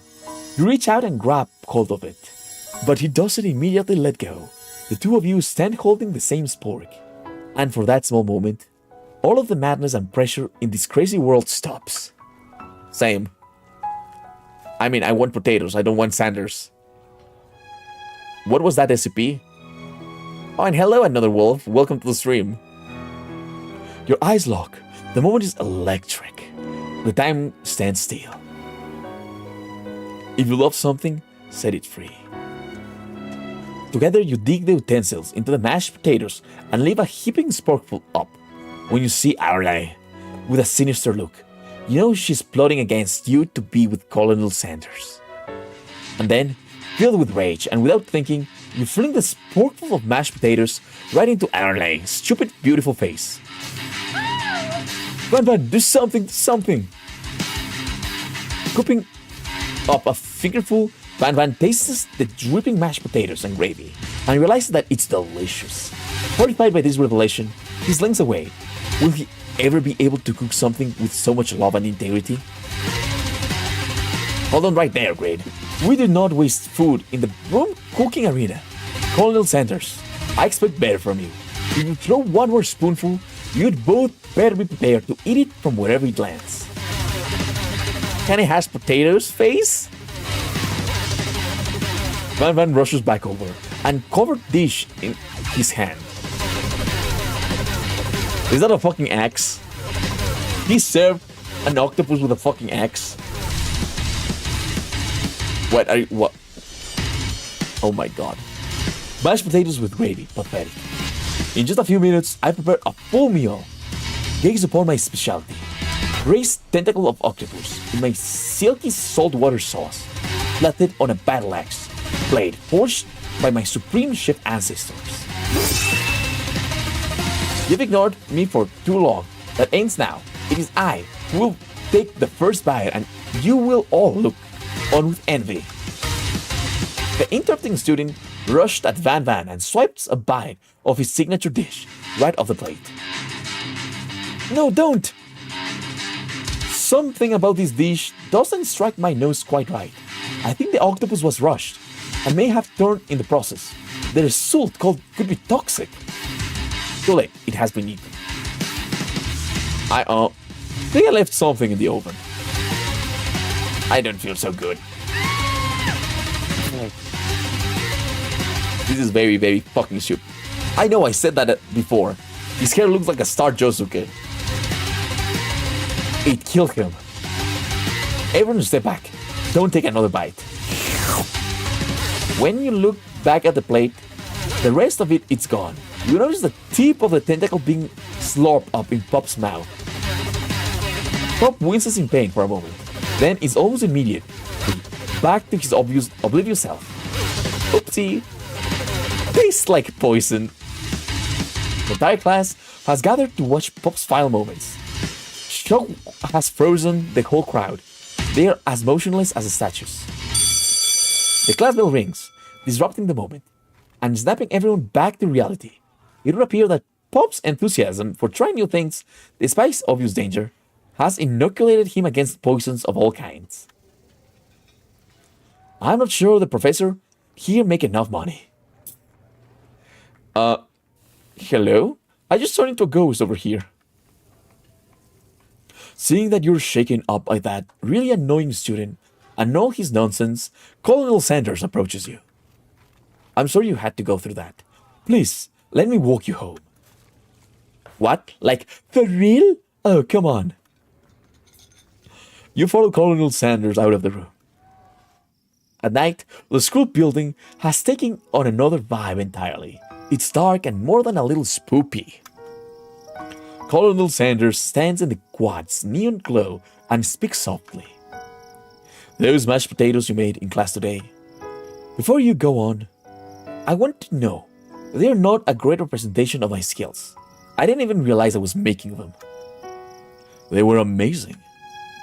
Tasting them, it reminded me why I became so passionate about food to begin with. Colonel Sanders is getting choked up. Cooking is obviously important to him, in a way that you find inspiring. Why, guys? That guy just died, yes. Now might be the perfect time to tell him you're developing feelings for him. Colonel Sanders? Ears green? There's something I need to tell you. Hold it right there. There's something I need to tell you first. Oh, jeez. You see, when I was just a boy, I had a dream that one day I would be the greatest chef the world has ever seen. And every day since, I have been working towards that dream, day and night, never stopping, never resting. Also, lifting a lot of weights, like so many weights. We should follow our dreams with all of our hearts, that our souls may grant them like wishes floating on a shooting star. Hey, no, you... Shut up! I'm the one here to say inspirational stuff and be the star of the story. Are we forgetting that your cooking literally killed a guy? You can't prove that. Wait, what is with his hand? I think his hand is all wrong. No, actually, it's just a really weird way to put the hand. Colonel Sanders, please sit on my face. Oh my god. My god, guys, how are you so thirsty for Colonel Sanders? I also saw you kill that guy. What was his name? Somewhere in the distance, you hear a long, sad sigh. Forget him. We're talking about me. Me. I am the hero. The spork monster is here to fight a hero. What? I think I left the fridge door open. Later, nerds. How dare you threaten me just as I was letting down my guard and connecting with another chef on an emotional level. Be afraid, be very afraid of me because I'm a monster, see? Is he rhyming on purpose or is that just a coincidence? But before you can discuss syntax any further, it's a turn-based fight sequence. What will you do? What? What kind of fucking game is this? The Spork Master looks so... I don't know, Let's attack. We decide to go on the attack. Which attack will you use? Cook with Love. Cook with Love does 1 damage. It just got real. That attack really upset Spork Monster. Spork Monster goes on the attack. They spit hot gravy at you. You take 1 damage. Smash with what the fuck? It worked last time, right? Cook with Love. Cook with Love does 1 damage. Spork Monster won't forget this. Spork Monster is really feeling threatened by your attack. Spork Monster focus their mashed minds and draw energy from Mother Earth itself. They grow larger and more intimidating. How will you respond? Let's attack again. You decide to go on the attack. Which attack will you use? Cook with Love. Cook with Love does 1 damage. At this rate, the semester will probably be over before this fight is. Spork Monster is no quitter. Puffed up and ready to rumble, they go on the attack once again. Spork Monster uses Utility Tensile. You take 2 damage from that attack. If you take much more damage, you're not going to survive the battle. Okay, let's attack. What do we defend? You decide to defend. Which defense will you use? Reputation. You crawl into a ball. I'm not cut out for this. Feeling vulnerable, Spork Monster prepares for its ultimate attack. Rounded Edge. Vile villain. Your reign of terror stops here. Colonel Sanders summons the energy of 1,000 chickens. What? Pot Pipe Power Pinch. Pot Pipe Power Pinch does 10 damage. Spork Monster is defeated. You saved me. An injured Spork Monster spews steams into the night. Let's spare the wretched beast. Spare. You manage to tamp down your disgust at the sight of this gnarly beast long enough to realize that he's still a living creature with a pure soul who deserves your pity, not your wrath. Go on, beast, and don't you dare come back for a follow-up encounter tomorrow. I won't forget this, and I certainly won't be back, like you said. The spork monster scuttles off into the night. The defeated monster left behind a special item. It appears at first to be a cookbook, but upon closer inspection, it's so much more. It's a book of magic spells, with a golden chicken on the cover. You open the cover and find a library card tucked inside. The last name to have signed it out is Borko. Borko. That name sounds strangely familiar. Your blood is pumping as you stand in the quiet of the night, holding the mysterious book in your hands. As you come down from your battle bus, you realize that your final attack has left you completely depleted. The world around you begins to fade away. Without any energy to keep your eyes open, darkness overtakes you. Oh my god. In my room, guys. He's in my room. Hello, Cantrella. Where are my chickens? I don't know. Yeah, we ate chickens. Anyways, you're going to be sweaty as shit after the fucking fight. I hope not, okay? I think we moved away from the sweat. The image of Colonel Sanders flashes before your eyes as you fall asleep. He must have helped you get home. In your tired state, you don't know if you could have made it without him. What a guy. You want to thank him, but you don't have the strength to utter a single word. You feel your covers being pulled up over you as you're tucked in tightly. Good night, my colonel. What? In your dream, you're together with Colonel Sanders. For some reason, Sprinkles is also there, instructing your love. Dreams are weird. Wow. You wake on day 2 and attempt to process the wild visions you had. Were they memories or premonitions? You lie in bed and stare at the ceiling, thinking about the secret you discovered while tasting Colonel Sanders' cooking yesterday. You can't believe he really used And then there was the secret ingredient that Colonel Sanders went ahead and told you outright. Not much of a secret, huh? It's probably just because he already trusts you so much. Sure, that makes sense. We'll go with that. Man, I hope Sprinkles was... Oh no. No, I'm not reading that. You meet up with your bestie in front of the school. Before you can tell her about the encounter with the spork monster, she launches into a story of her own. Okay, I know this might sound a little strange, but I think I might like the clank. Like him? Like. I know it sounds like it's moving too fast, but there's something about him. I like him.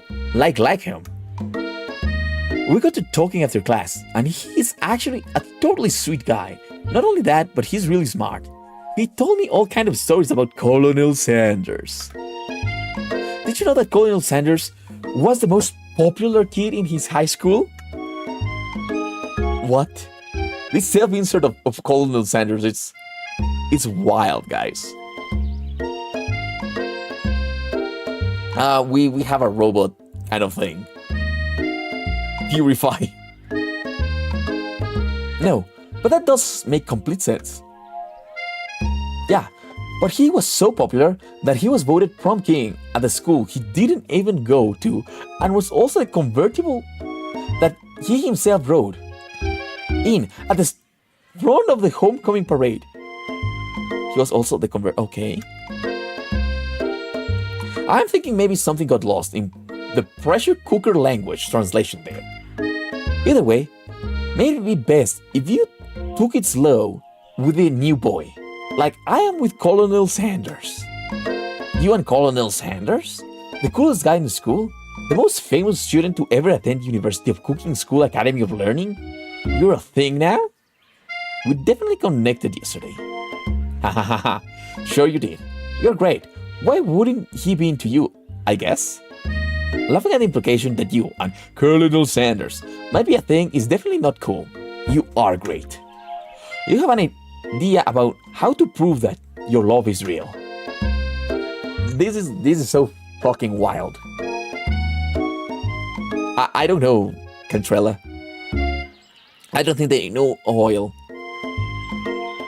No, because oil goes in. What comes out is... What has come out of clankers? I don't know.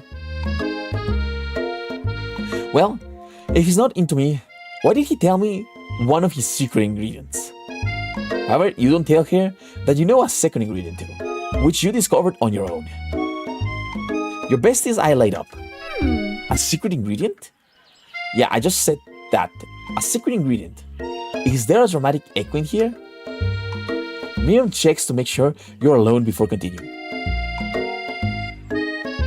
So this summer, while I was on vacation with my family, a lovely man approached me in the botanical garden where I was wandering. This can't be good. He told me all about his passion for spices, secret spices. The man gave me some to show me what he meant. He said it was a powder created from a super duper rare dried flower petal, and that if I did him a big favor, I could have some of my own. Please, Miriam, don't tell me. So I filled my suitcase with them and brought them home. He was so nice. He even met me at the gate when I arrived. Later, when I cooked with them, a very strange feeling came over me, and the flavor was unlike anything I've ever tasted. I think you're being very liberal with the meaning of the spices here. Whatever. Anyhow, we both share an interest in cooking, so we've stayed in touch. You know, like pen pals. I bet he would love to know more about these new spices. Well, I'm definitely not supposed to share Colonel Sanders' secret recipe. And besides, I only know the one ingredient, so I doubt it'd be much use to anyone. Please, please, please. It would mean the world to me. No one has to know it came from you or from Colonel Sanders. What do you think? Should you protect Colonel Sanders' ingredient or share it with your bestie? Okay, I don't want the bad ending. Actually, every ingredient is sweat. Tasty. You will think of fake ingredient name. I don't know, how about... It was Eye of Newt. I know, sounds like some kind of witch potion, but what can you do? Eye of Newt, wow. Her eyes light up imagining such a thing, and you figure that you've satisfied her curiosity, and she'll move on. However, she immediately turns around and does some thumb typing on her phone that you can't quite see. That's probably not good. Before you can ask her to confirm what she was definitely not texting secret to other people, you're interrupted. A wind rushes in. Cherry blossoms, petals fill the air. Colonel, it's Colonel Sanders. He's arriving at school. A witch. What should we do, guys? Should we admire his majestic glory or run to him? Okay, somebody. Why does he have a Dullahan? Because it's the wild hunt for spices, man. Run to him. You decide that the best way to show Miriam how serious you and Colonel Sanders are will be to run to him. Surely, he'll sweep you up onto the back of his stallion, and you'll ride away together. That'll show her good. Oh, Colonel, my Colonel. However, your sudden movement surprised the horse and it rears up, kicking you directly in the face. The force of the blow completely knocks you out cold. In the darkness, you see a vision. Ooh, Green, I am here to deliver you a message. Not this guy. It is important that you remember this, exactly as I say it. If you forget, the world could end, so you know it's serious. I have been trapped in a realm beyond, but a great prophecy relies on my return. Only you can save me. All you need to do is repeat my name 3 times. And my name is... But before he can continue, you suddenly wake. Oh, jeez. You wake to find Colonel Sanders standing to you. He roused you back to life with a sachet of secret spices. Or is that just his natural seasoned musk?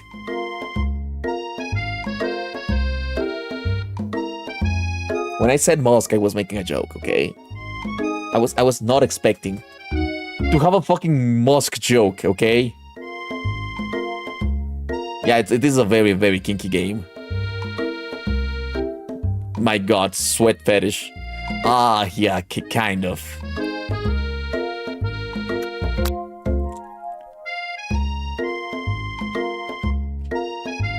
Should we be funny?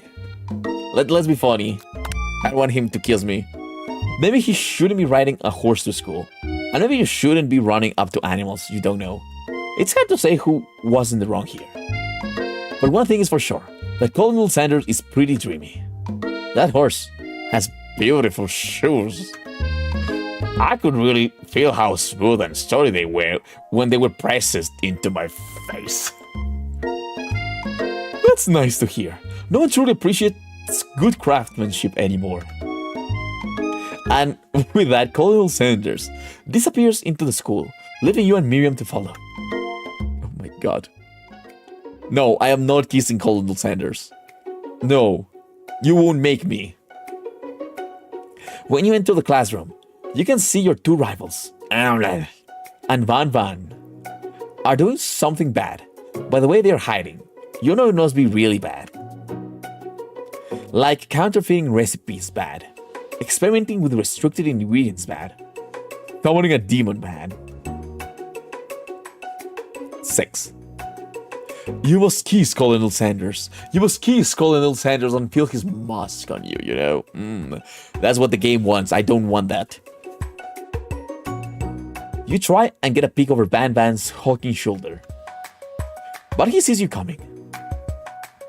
Whoa there, little one. I'm not sure you're ready to handle this. Why don't you make like a bee and mind your own wax, honey? I'd like you're not interested in them, but really try and get a closer look. Who wants to fight? No, I don't want to, goddammit. Okay, what should I do? Yeah, stop acting immature. You immediately dress the rivals down to their immature behaviors. Culinary school is to be respected. This kind of nonsense is a waste of everyone's time. Now you've upset them. Oh, and you're the emperor of cooking, are you?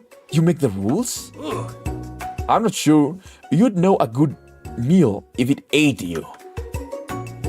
Being the best chef in the world takes more than just culinary skills. It takes creativity. It takes pancakes. And it doesn't hurt if to use a little evil. Oh my god, these guys. Because he's a man. You finally get a look at what it was they were hiding, and you instantly recognize it. It's a book, just like the one you found after your encounter with the spork monster. It's the same book that I found last night in the quad. Flag. He immediately elbows Van Van, who hides the book behind his back. I don't know what you're talking about. That book is a family heirloom, and its contents are secret. You notice that they haven't just been studying the book. They've got Pop pinned to the wall, and they're tossing potato skins at him as he tries to catch them in his mouth. We're playing, hehe. Before you can dig in any further, you're interrupted by the arrival of more students. It's almost time for class. Beep beep. See, here's the clanker. Hello, Mr. Josh. How are you? Welcome to the stream. Oh, thanks. Okay. I could see it in pancake batter and still make it taste good. I could pee. I don't want to taste your pee. Also, we don't have that kind of king in this game. Clank must be running late. He's in such a hurry that he rolls right over Van Van's meaty foot. Ugh. Hey, watch it, you bucket of bolts. You watch how you talk to him. He didn't do anything. Bzzt wump. Who do you think you're talking to? I've never heard such language. Not even from a stand mixer. Womp womp. Womp womp, guys. No, your mother was a stand mixer. Wheels to bzzt. Van Van jumps to attack Clank, but Clank shocks Van Van, sending him flying across the room. Protect me, Colonel Sanders. These crazed men are about to come to blows. I think it must be over me. But I'm not interested in either of them. Okay, she has crazy eyes. Never date someone with crazy eyes. Broccoli Hayes gonna unlock her super terrorist form. Okay. Ashley. Tone was completely changed in an instant. She bats her eyelashes at Colonel Sanders. Surely he must know that this is a ruse, right? Gentlemen, get a hold of yourselves. Save it for the arena. At least. Or don't. Honestly, what do I care? I've got lofty career aspirations to focus on. Maybe I can help you with your business plan. Just then, Sprinkles arrives to signal the true start of the class day. He's panting, which doesn't seem that abnormal. He's a professor, but he's also a dog. Students, please take your seats. I apologize for my late arrival. I spent the morning chasing a car all around town, and my tiny legs are very, very tired. But I'm here now, and I hope you're ready to learn. Rub his furry dog belly. He loves it. Sprinkles stops in his tracks and sniffs the air around you. Something has him in trance. It's the scent left on you from Colonel Sanders. Sprinkles jumps on you and licks your face. Down, boy, down. Out open. That command shouted by Colonel Sanders has snapped Sprinkles out of his trance. I wonder what's up with that. Sorry, I got a little carried away. After he catches his breath, Sprinkles regains control of the classroom. Without further ado, we'll reveal the global history of my favorite fowl, the chicken. We love the chicken. You want to pay attention to the lesson, surely you do. Which is why in 1776, at the site of the Declaration of Independence, it was a chicken who first signed the name. A chicken? Okay.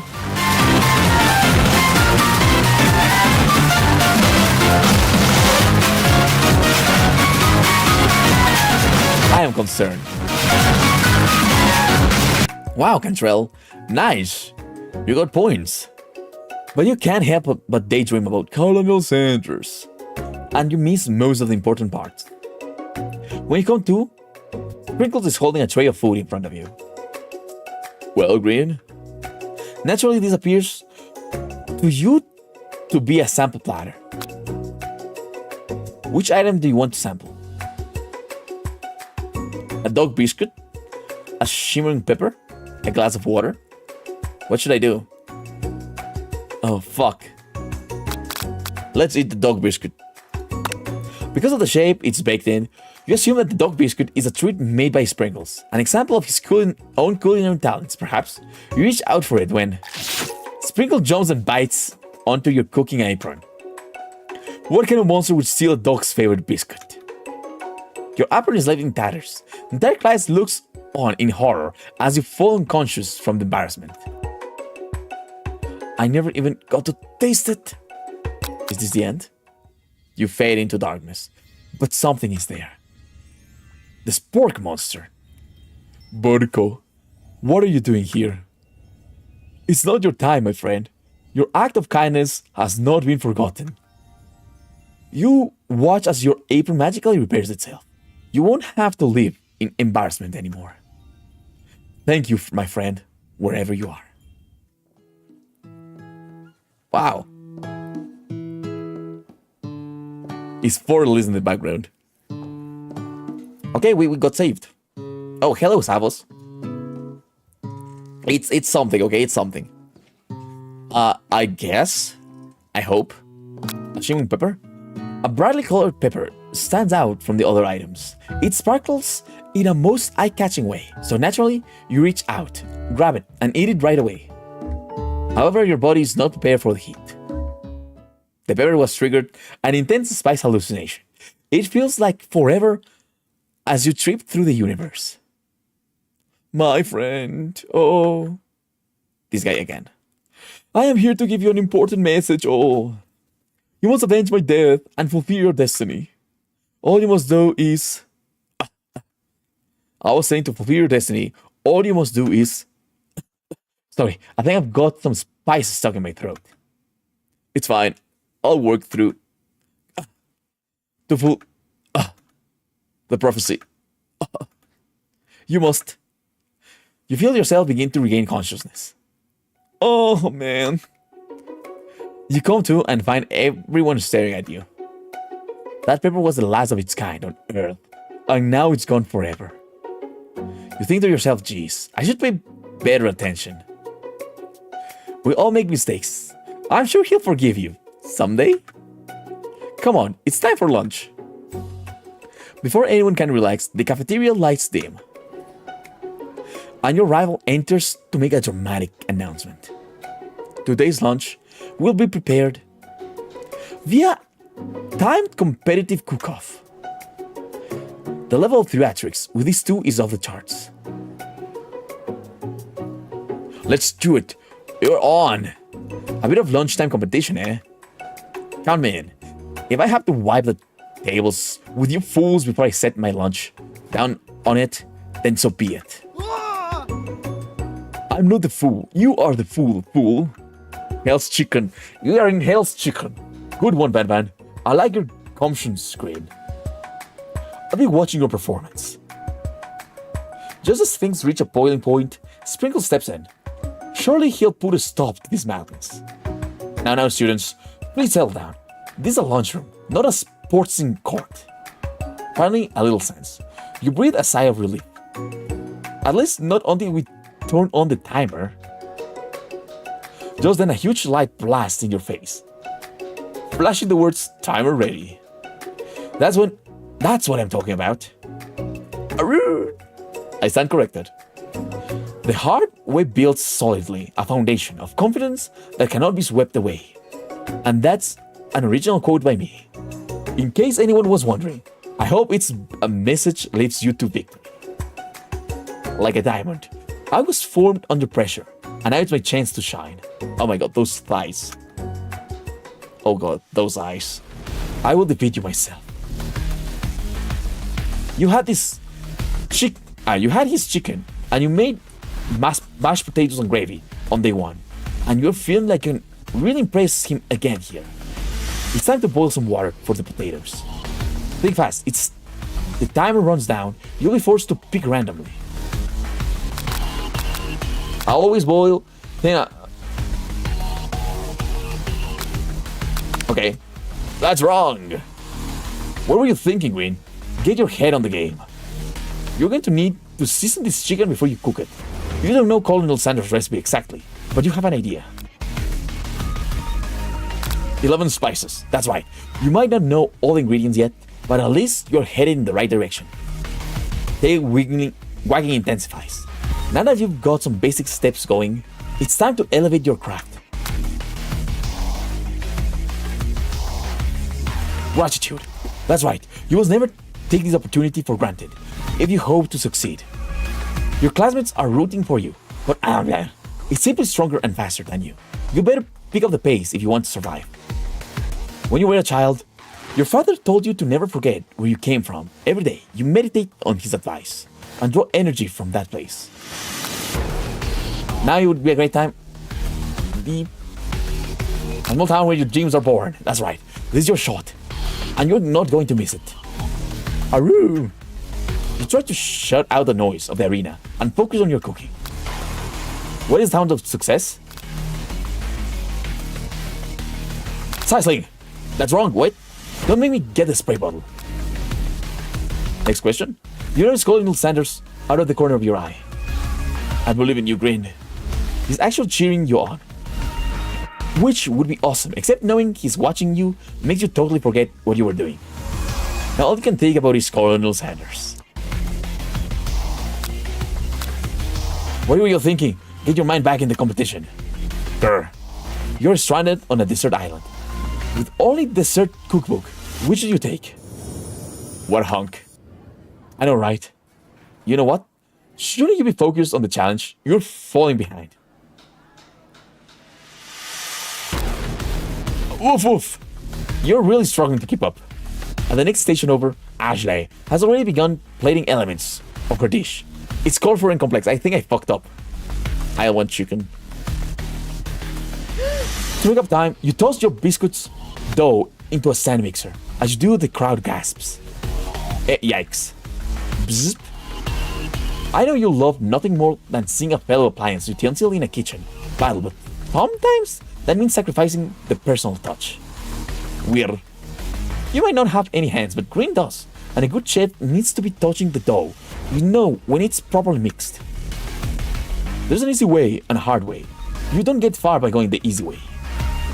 When you hear everyone talking, you realize how serious your error was. You merely shove your hands into the mixer to rescue the dough before it's overmixed. Wait, no! When you're fast enough and your hand gets stuck, it's immediately crushed by the quickly spinning beaters. There's no way you'll be able to use that hand for the rest of the match. Colonel Sanders shakes his head in shame. What you often find is that the easy way can turn out much, much more difficult. Everyone stop. What you're doing right now. This battle's over. It can't be. I was so close to finishing my dish. Sweetheart, look at your hand. You simply can't go on. Oh, that's too bad. And here I am with a completed dish, ready to serve. Surely that makes me the winner by default. No, it wouldn't be fair to compare the two, on account of Green's injury. You see, Sprinkles begins to lick his doggy chops as he looks onto the dish. But I suppose you should at least tell us what you prepared. Well, because I'm the sweetest, I skipped straight to dessert. I don't like it. Under this white chocolate dome, you'll find a wide array of delights, taking you on a journey of flavor that tastes good and tells a story of excellence. I was going to ask Green to do the honors, but since you're injured, I'm afraid that pouring the creamer on of delicate hot chocolate sauce might be too difficult. Colonel Sanders, if you wouldn't mind lending me your strong, steady hands. Colonel Sanders pours the hot chocolate sauce on top of the dome, causing it to melt away, revealing the ingredient hidden within.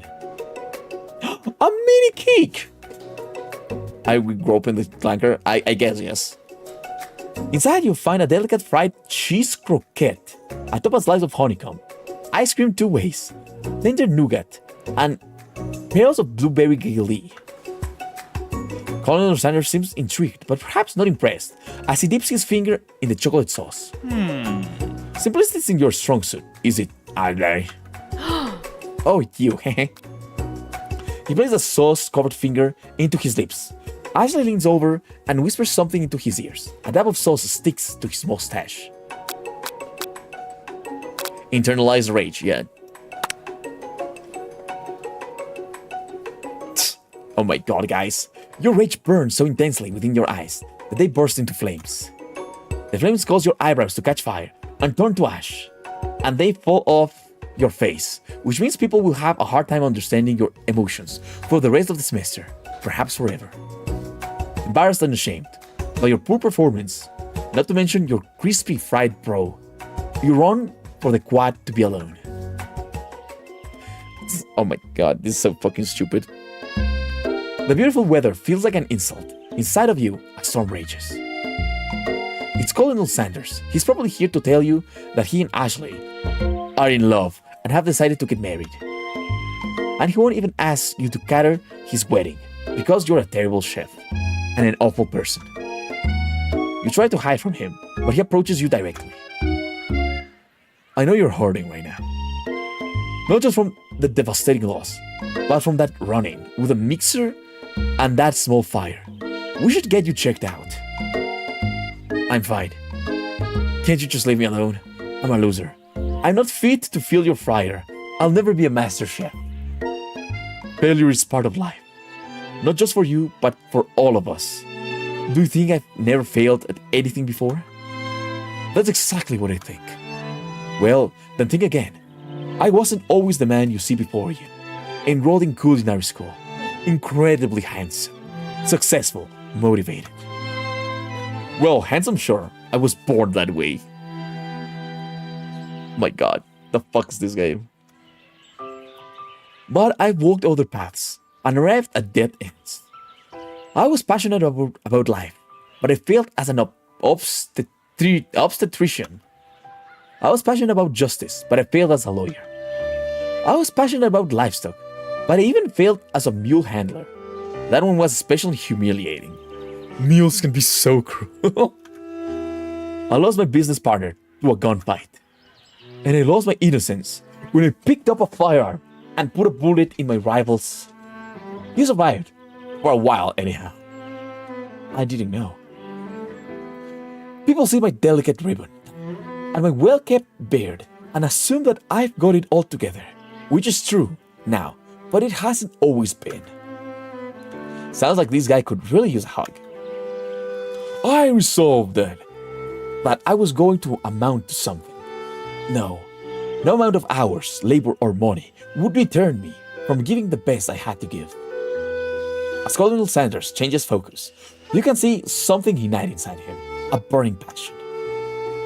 One has to remember that every failure can be a stepping stone to something better. My new dream is pure, it's honest, it's something that a humble man in a crisp white suit can be proud of. Oh my god.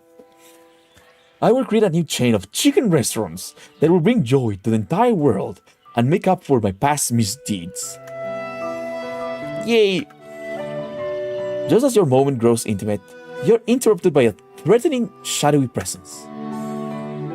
Battle scarred from the night before, you prepare for the worst. It's a spork monster. Burko? It is I. I know I said I wouldn't be back, and after the whole fight to the death thing, maybe you don't really want to see me anymore, but I just wanted to say that I was wrong to attack you, and I apologize. I know what it's like having to always look over your shoulder. Monster problems, am I right?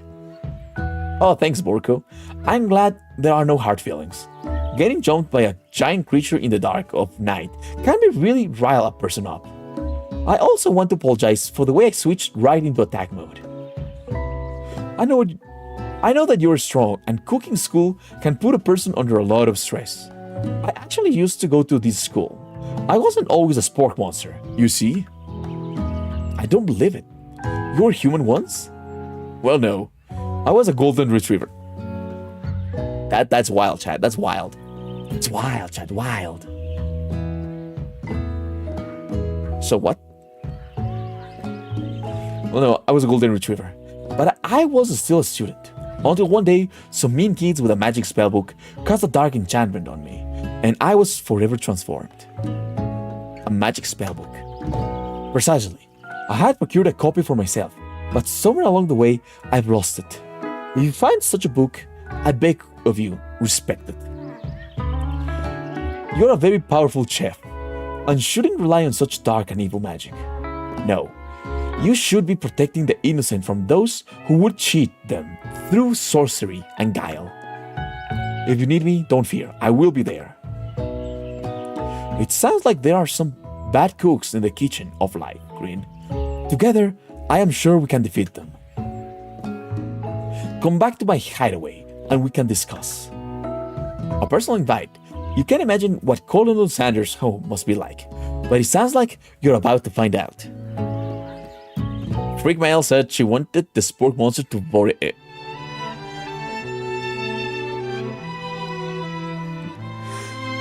Why do you want the spork monster to eat you?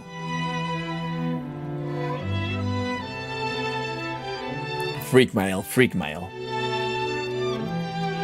Stepping inside Sanders' home, surrounded by his things, you can start to feel a special bond with him. It looks like you live such an exciting life, Colonel Sanders. Every day can be an adventure if you approach it with the right attitude. Long ago, I made a decision to never stop searching, never stop working, never stop imagining.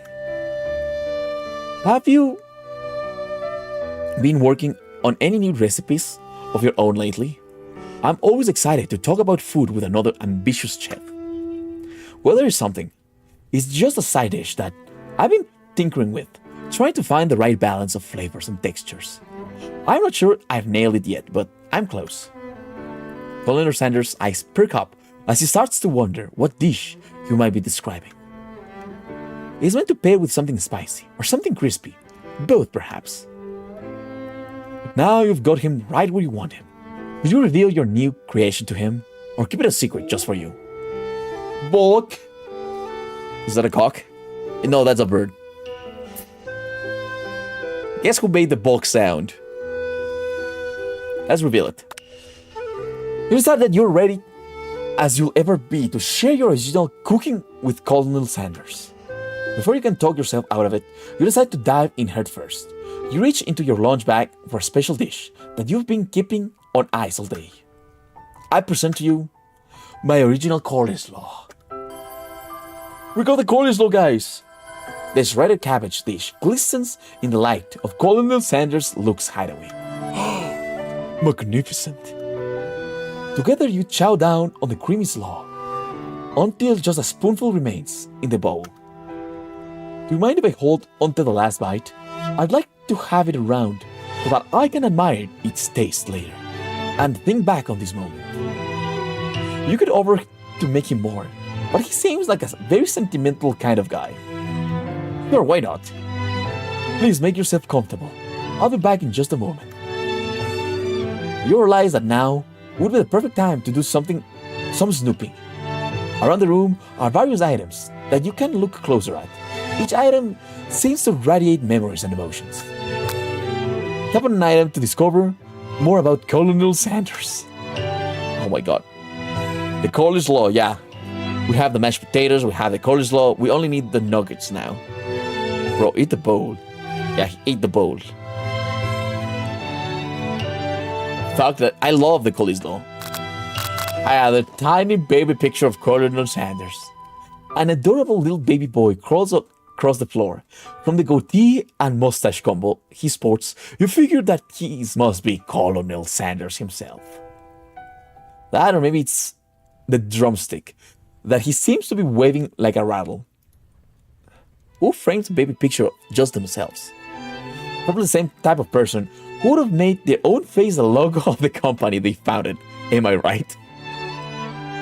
I don't know why he has a bird as a baby. I don't know why he has a chicken drumstick as a baby as well, you know.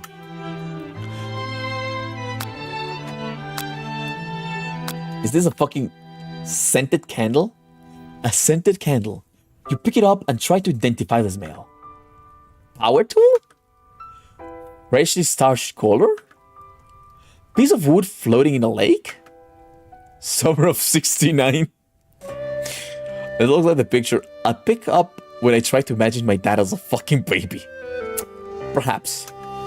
Now, it's one of the secret recipe ingredients. It's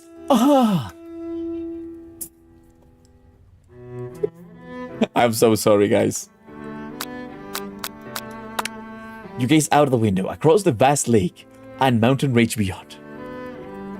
Yeah, his destiny was wrote in stone, you know. Just then the ghost of a student pops up. Are you thinking about heading out into the world on a quest to avenge my death? Wait, what? I never even learned your name. Why would I avenge you? I could just tell you my name right now. It's... Can't you see I'm in the middle of something? You open the window a crack and the ghost of a student is swept out like a breeze. Oh my god. Balk! Somebody balk, please. You notice a very realistic stuffed chicken sitting in a corner table. When you pick it up, you realize it isn't just a realistic, it's real. Taxidermy must have been important to Colonel Sanders when it was alive. A little note clipped to the chicken's foot reads, "The true state bird of the great state of Kentucky."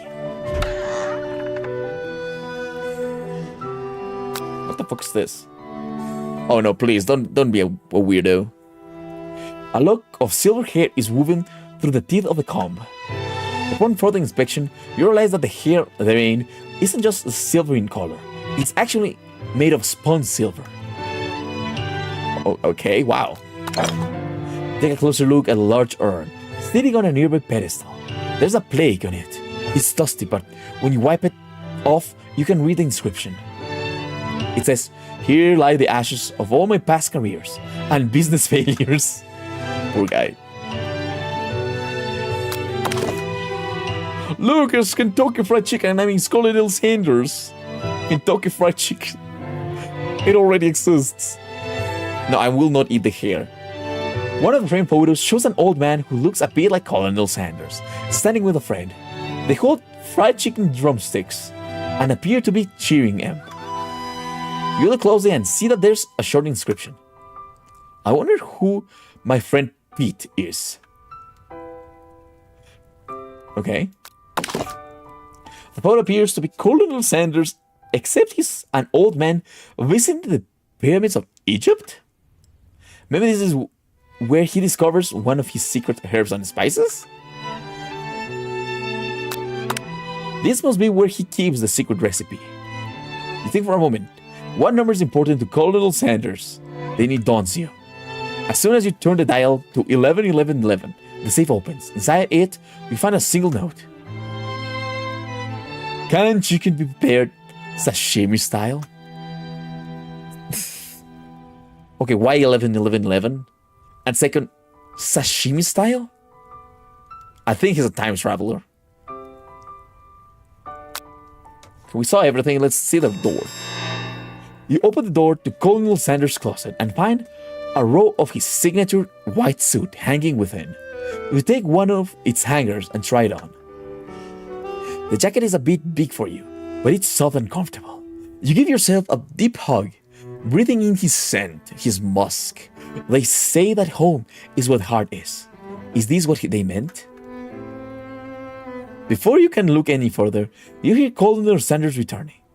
He has a new dish that he has been working on, and he wants you to taste it. You try to act casual until he asks you why you're wearing his jacket. Aww. I don't usually loan those out, but I must say, it does look good on you. Oh crap, the jacket. You forgot to take it off. Just face up and tell the truth. Remember guys, the truth always sets you free. Yeah, don't gamble anymore. Wow, Bean has a lot of points. It's almost World War II points. You confess. I think I've developed feelings for you.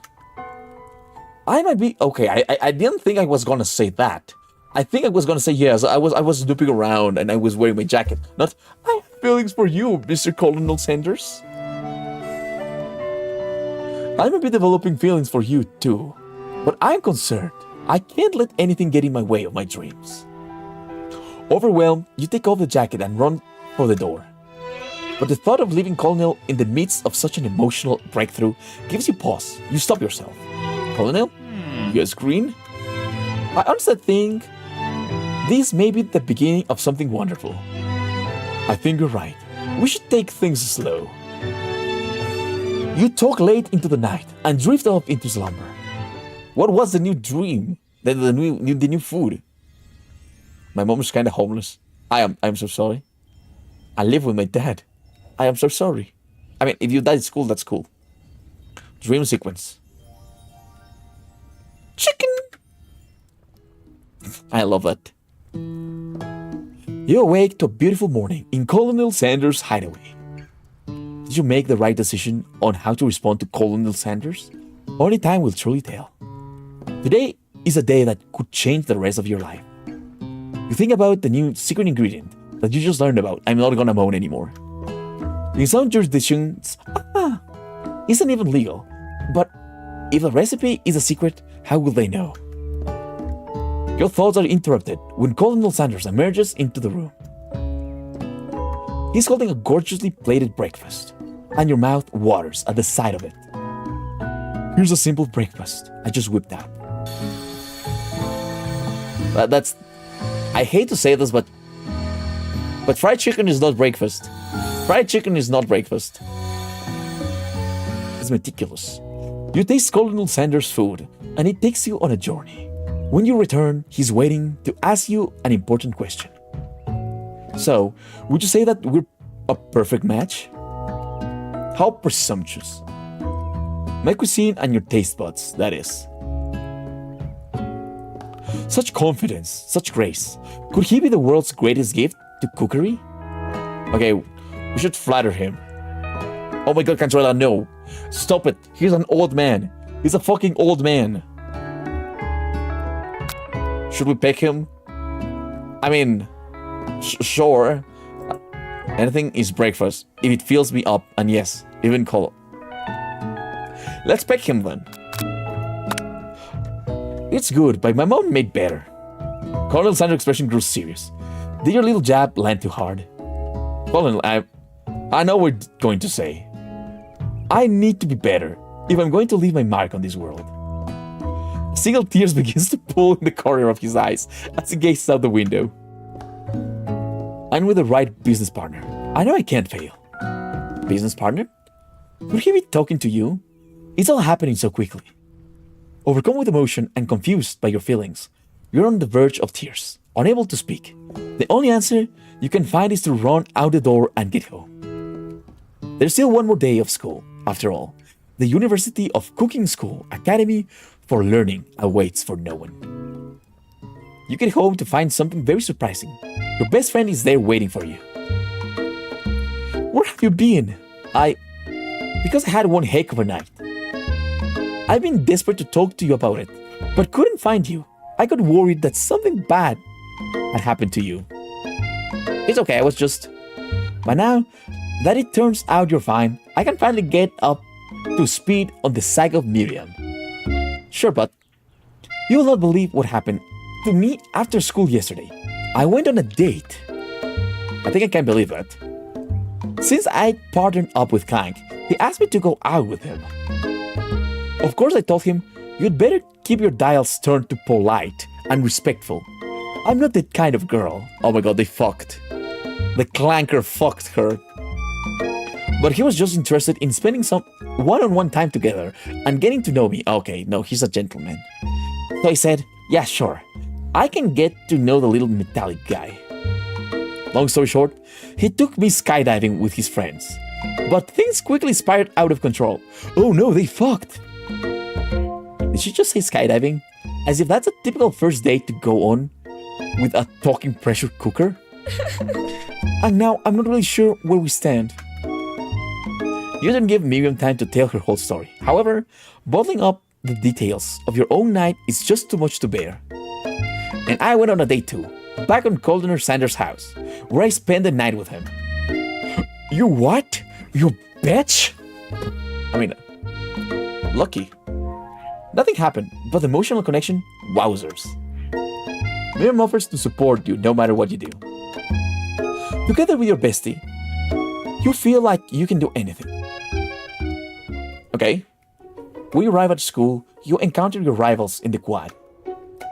Oh my god, those thighs. Look at those thighs, guys. Like, oh my god, I need to get closer. Absolutely closer. Like, oh my god.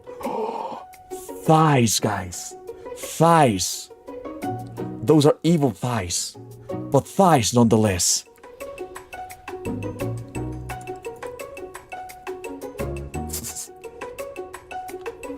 You can tell from a distance that they're picking on Pop, though he himself might not quite grasp that fact. Because, you know, he's Pop. What's swirly? It sounds delicious. Oh, it's great. I'll order you one right away. I'll have my swirly with sprinkles, please. Hehe, sprinkles is a dog and a treat. You can get your swirly dipped too. Why don't you pick on someone your own size? Because I'm literally the biggest person at this school. There is that horse that Colonel Sanders rides to school. But who would dare pick on such a gentle and beautiful creature?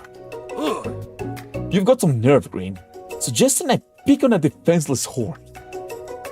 Now you're twisting my words, and I won't have it. You clench your fist, but the injury from yesterday's mixer accident makes you wince in pain. Doesn't look like you can go on cooking like that. Might as well just give up. I'll never give up, ever. Colonel Sanders arrives. Just as it appears, things are close to boiling over. A naturally intuitive person, he senses that something has been going on. Is everyone excited for the final day of school? Green, how's that hand feeling? I'm sure you'll be back in fighting form by this afternoon. Shane the Clanker fucked you up. Yesterday I wasn't sure YouTube shorts. I thought there was a fake hair. It was real. Oh, okay. I wonder how good that Clanker D is. Guys, why are you so thirsty? I mean, it's Colonel Sanders. That explains everything. Aren't you concerned about my hands, Colonel? Yesterday I almost broke a nail, winning so hard. Technically, I don't believe a winner was decided, but your presentation was quite impressive. What is he doing complimenting her? But what about my flavor of my delicate, warm, gooey chocolate sauce?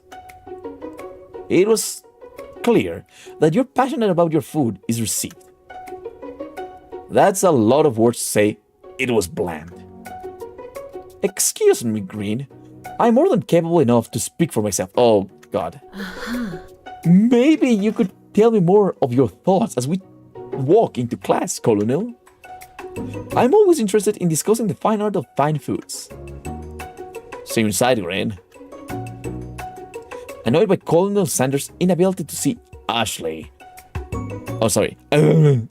For who you know she really is, you walk across the quad to get some distance.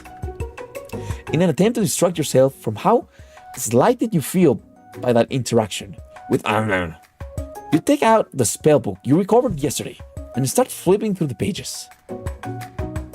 Whoa, that's that book.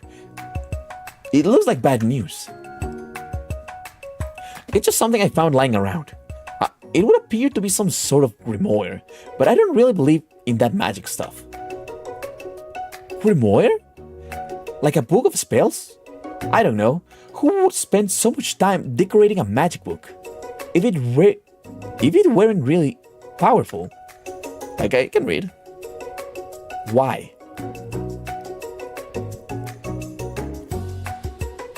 Why? Why are you guys trying out electricity? Don't eat electricity. I can think of one surefire way to find out. Give it to a page covered with an arcane warning. Cast only in case of extreme emergency. It says around the edges of the page. I could use this spell here that says it will erase anyone. I choose from all my memories.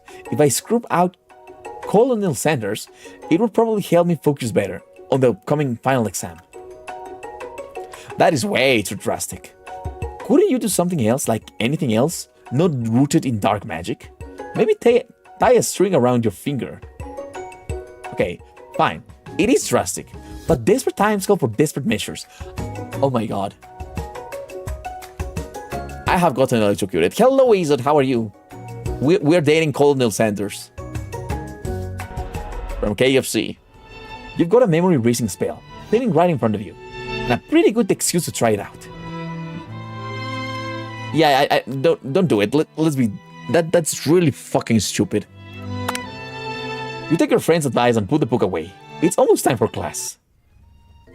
Yeah, that was extremely stupid. We went to date Colonel Sanders from KFC, you know.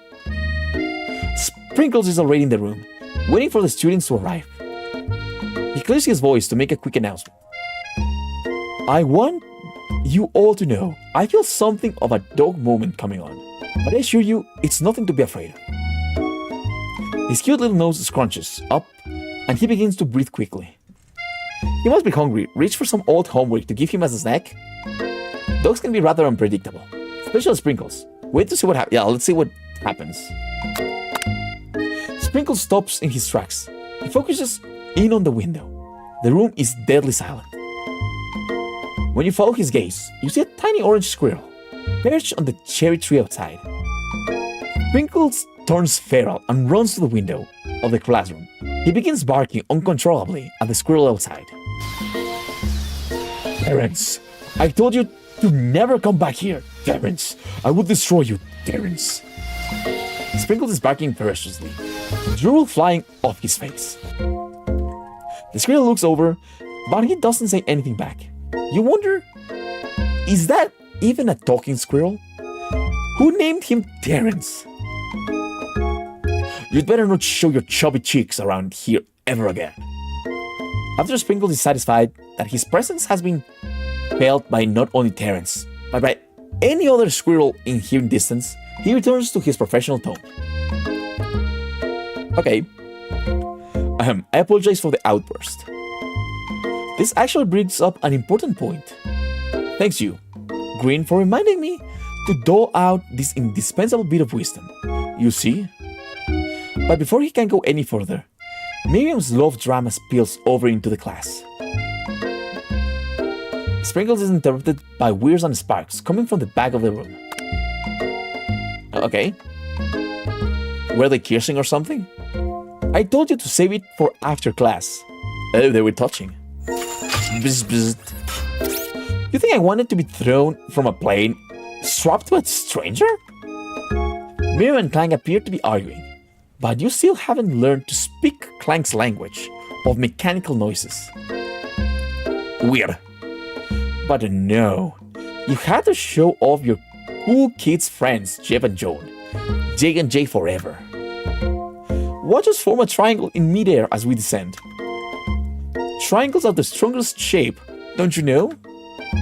Bust bust. Yeah, well, that doesn't make it a great date. Beep. Weird.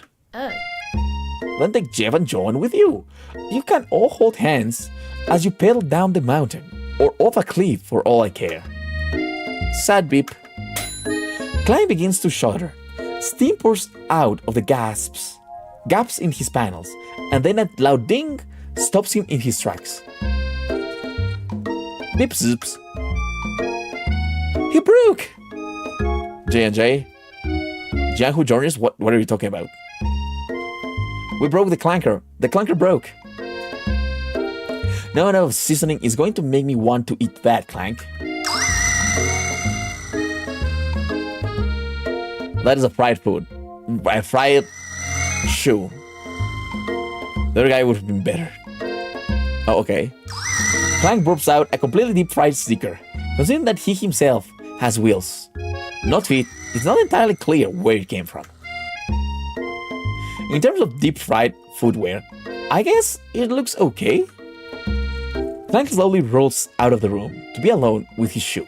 Everyone tries to pretend like they didn't see that entire thing go down. Nothing like a loud public breakup to cast a pall over the final day of school. Okay. Hello, Agent. Woke up from a cat nap to do some work, then came to check what's going on over here. I don't know if I should be surprised or concerned. Maybe both. Both is good. Yeah, this game is a sweat fetish game. More like a musk game fetish. But anyways. Well, that was unfortunate. But we mustn't be distracted from what lies ahead. Final competition Showdown X Challenge XM. I'm still working on the title, but I think you get it. Test time approaches. See you all in the arena. But before you can think about your upcoming competition, there's a very beautiful soul nearby, in need of a pep talk. Hey Miriam, are you okay? Okay, I'm so mad I could smash a tiny mug, spilling several droplets of hot cocoa all over the floor. What's up with this small food? How could he embarrass me in class like that, in front of everyone? Her tiny cocoa is a delicious treasure, so you know that this breakup is no joke, even if the source of her frustration is such a silly boy. I know that you know this, but I'm gonna say it out loud. You don't need anyone.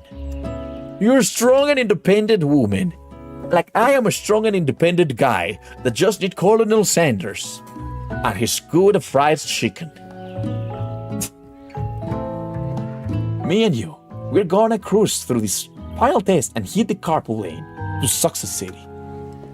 Mia brightens up, imagining the wind rushing through her short bangs, but she hesitates to embrace the feeling all the way. All the way.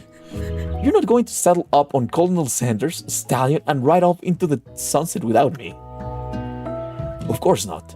Well, maybe sorta, but I'm sure there's a pony out there with your name on it. And a ranch big enough for both of us and whoever else wants to bring along. If it's not Pops or Clank or anyone else you meet today, tomorrow, or this whole year, so what? You're a special person who should have settled for the first someone to show a little interest anyhow. Who shouldn't, okay, shouldn't. I don't think he's gonna peg you, man. You cannot play a fetish game without expecting us to be freaky gear. Yeah, that's kind of true. That's kind of true. Miriam gives you a big hug and wipes a tear from her cheeks. I should really review my menu for today. I'm going to make a very special soup. And I bet that Professor Dog is gonna love it up. While you were pep talking Miriam, you completely missed lunch. But that's okay, because you had a better idea of how to spend the time before your exam. You decided to head to the arena early to practice the dish. This is it, the location of your final challenge. A test of will, a test of courage, a test of talent. And a chance to beat the pants off of Van Van, the supposed man-man, and his evil counterpart. As planned, you begin to run through a quick test of recipes you've been working on. Green's famous chicken pot pie. Guys, my chicken pot pie. So hungry I could eat a Colonel Sanders. Well, sure you can. After practicing for months, making this dish comes second nature to you, and you're able to quickly get a fresh pot pie in the oven. But as soon as you do, your cram session is interrupted by Colonel Sanders. Wait, what are you doing here? There's still time before the final exam. Oh, just taking it all in. I'm big into visualizing success. I'm looking at my station and picturing victory. The pot pie has begun to bake, and the smell is slowly filling the space around you. Visualizing, huh? That's too bad. I was hoping you were here cooking something delicious. You'd usually happily share your food with anyone who's hungry, but the last time you let Colonel Sanders get in your head, it cost you a cook-off. You decided it's time to put your cooking above your romantic desires, but that decision gets hard to stick to when the oven timer goes off behind you. Okay, let's show him. Let's show him. Maybe he likes the pot pie, even though I don't think KFC sells pot pie, but sure, why not? Okay, you got me. I'm doing a little more than visualizing. I know. My nose can smell a pot pie from 400 yards. That's an oddly specific distance, but you'd expect nothing less from such an oddly specific man. I'm getting very hungry by playing this game, you know? I will also take Sanders pot pie, but Asa, you should be very careful with what you say in the stream. That could be taken so wrong in so many ways. Right, guys? Now we know that Asa Drysis wants Colonel Sanders pot pie. I would say that's very kinky, man. Very kinky. I am so sorry. I could eat a food item as well. How long do you think Colonel Sanders can last? I mean, how long does it take to make fried chicken? At least 10 minutes. At least 10 minutes. You knew it was a pot pie just from the smell? Not just a pot pie, but a chicken pot pie with an all butter crust. And my nose is telling me something else. Oh no, is it burning? Oh no, I can smell that it was made with a helping of TLC. What the fuck is TLC? But it'll probably start burning any second if you don't pull it out. The moment of truth. They sell pot pie? They sell pot pie in KFC? Tasty. How long do you think Colonel's... Okay. Sanders can last a full shift. Oh my god, a full shift? My god. It's my cool. A pot pie. Wow. It's the best pot pie I've ever tasted. I've always loved country cooking, and I could eat this all day. There's no time left. The final showdown is about to begin. Wow. Sprinkles lays down the ground rules. There are no rules. That is, expect to cook with everything you've got. You step up for the cook-off of a lifetime. You decided that mac and cheese plus the pot pie you've been practicing are just the dishes that'll push you over the edge to victory. Meanwhile, both Van Van and Ashley are preparing wildly elaborate dishes per their usual over-the-top shelves. Funny how people don't ask why I would eat a horse when I'm tired. Okay, why would you eat a horse when I were tired? Actually, when I'm tired, I also eat a lot, so I was thinking that was normal. Miriam has a giant magnifying glass and several set of tweezers. She's definitely preparing to go big going small. Colonel Sanders seems to be harnessing his 11 herbs and spices, but he's trying to find a way to improve on something perfect. His original recipe, trademark, fried chicken. I love that it was a trademark there. You cannot skip it at toilet, please. The intensity in the room starts at a full 10 out of 10 with a frenzy of actions. Everyone is calling out really cool special cooking moves as they prepare their food. Wow, this is getting serious. Colonel Sanders. I love the chicken. Colonel Sanders batters his chicken. Oh, he's battering his chicken. Never mind. Let's restart. Colonel Sanders batters his chicken as it levitates through the air. Egg wash. Miriam furiously injects ingredients into an itty tiny pot of broth. Best fried blaster. Van flexes his pectorals as he chops open a sea urchin. Let's rock and roid. Wow. Now we know why he's so buffed. Scoops her pastries off the tray with lightning speed. Shallow personality spatula. Even Clang gets in on it. 5-dial pressure point chicken cooking technique.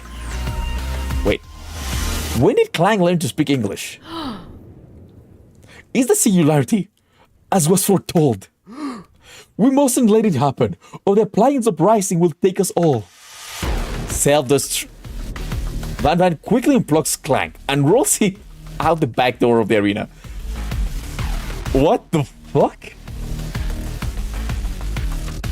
I want some mac and cheese as well. As you frantically prepare your dish, you notice Arla has her spellbook out. Is she going to use some dark magic to turn the tide? You've got a book of your own, and you're desperate not to see her win another battle. Should you take this opportunity to fight magic with magic, even if it's almost certainly evil magic? Let's do it the hard way. Like Colonel Sanders said, only the hard way can win the dishes, you know? Yeah, we just witnessed a murder. Who needs magic when you've got passion? I'm going to do it the hard way. Colonel Sanders sees that you've chosen to win on your own terms, and he gives you a subtle wink from across the room. I believe in you, Green. Oh, Sanders, thanks. Miriam notices too. Aww. And I've always believed in you, Green, since we were little kids, because I'm your best friend forever. You turn to notice that Miriam is at your station, cheering on you. Miriam, what about your dish? If you're ever cheering, who is cooking? Tiny food, short cook time. I'm actually already done, so I thought I'd help you. Oh, that's sweet, but Miriam tosses a handful of spices directly into your boiling noodles. It's the secret ingredient. However, she doesn't know that you lied and the ingredient was made up. And where in the world did she ever get the eye of a newt? The boiling pot explodes, sending Miriam flying backwards. The watery noodles begin to swirl in the air, bubbling up into a dark cloud that thickens and congeals before your very eyes. It is I, Steve, the Spork Monster. Steve, wait, what happened to Borko? You're not here to battle me, are you? We Spork Monsters are many. I think Borko had the day off, but you have conjured Steve, and I hate to battle. So I'd say you're doing pretty alright. Okay, you're in the middle of a cooking competition. I love this stuff. It's better than TV. You crazy kids and your culinary skills really impress me. Mind if I hang out? I'm sorry, Steve, but I'm kind of in the middle of something. Do you mind? Steve the Spork Monster notices that you've got the grimoire stashed beneath your cooking station. I see what you're up to. Crisscrossed some magical items and accidentally summoned me, huh? Ha, yeah, you guessed it, sorta. If you're here, would you mind tossing some fresh noodles in a pot of salted water? I'd love to. I've always wanted to be a top chef, actually. You know, when I was just a little spork pup, back in the old country. You can feel Spork Monster winding up to tell a very long and involved story. You don't know exactly where they came from, but it seems like it was probably lonely there. Actually, you know what? Maybe you should watch from the stands. I really need to focus on this competition. I understand. It's kind of like the time in Monster School that I had fallen asleep during Scare Tactics class, and when I woke up, you toss a serious stare at Steve, and he takes the hint. Never mind, I'll tell you later. Good luck. Having suffered this huge setback, you don't know how you could have ever win. Okay, we summon extra power from deep down within ourselves. I can do this. I have what it takes. I came here to win. I came. Your hair turns mac and cheese orange as culinary energy flows through your body. My heart is pure. My hands are steady. Mom's spaghetti. My taste buds have been preparing their entire lives for. Yes, Green. You are the chosen one. You will avenge me. The power you've been summoning immediately fades back out. You interrupted my inspiring monologue. Sorry. My heart is pure. My hands are steady. My taste buds have been preparing their entire lives for this moment. I will show the world my cookery. Cooking Dark Souls, yes. You begin to levitate off the ground. Energy courses through your body. You know that with this power, you can do anything. Except turn back time, which would be super useful because while you were powering up, your chicken pot pie overcooked in the oven and can't be served. But don't worry, dear Green. You may have suffered some setbacks, but all is not lost. Impressed with your fortitude, Colonel Sanders decides that you have earned his support. I've been watching you today, and I must say, I'm truly impressed. You've been thinking on your feet and rolling with the punches. He steps up to your station and stands right beside you. I'm here to help. All you've managed to make is mac and cheese, and time is almost up, but you're going to need it. But Colonel Sanders, what about the test? What will happen to you? What about the rules? Following the rules has never really been my thing. I follow my heart. What a guy. Colonel Sanders unfolds a delicate white towel to reveal the most delicious fried chicken tenders you've ever laid your eyes on. And besides, something unexpected combinations can have surprising effects that surprise their individual efforts. Are you suggesting if we combine forces, we can form the perfect food union? Thumbs up, students. With time expired, it's the moment everyone has been waiting for. You must now prepare to present your dishes. A handful of students stand tall, but the class seems incomplete. It seems we're missing some students. Pop, clank? From off screen, you hear a pure and innocent giggle that can only come from one student. I'm flying. It sounds like it's coming from the broom closet over there. Miriam, would you mind? Inside of the closet, you see Pops, hanging on a broom hook by the elastic of his underpants. Pop, get down from there right now. Let me guess, did Van Van have something to do with this? When someone asks for a wedgie, who am I to refuse? Oh my god. Yep, we went Super Saiyan. Okay, yeah, better. I cannot read that. I thought a wedgie was a salad. It looks like Pop is eliminated from the challenge, seeing how he didn't cook anything. I can't feel my legs. May I be excused? Sure.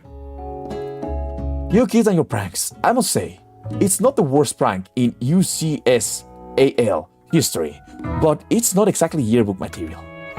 Wait a second, pranks? Pranks? Clank, where did that pressure cooker roll off to? You wait to hear a signature weird beep or other onomatopoeia, but there's none. Somehow, he must have gotten unplugged. I guess. We'll have to figure that out later. That leaves only 4 remaining students.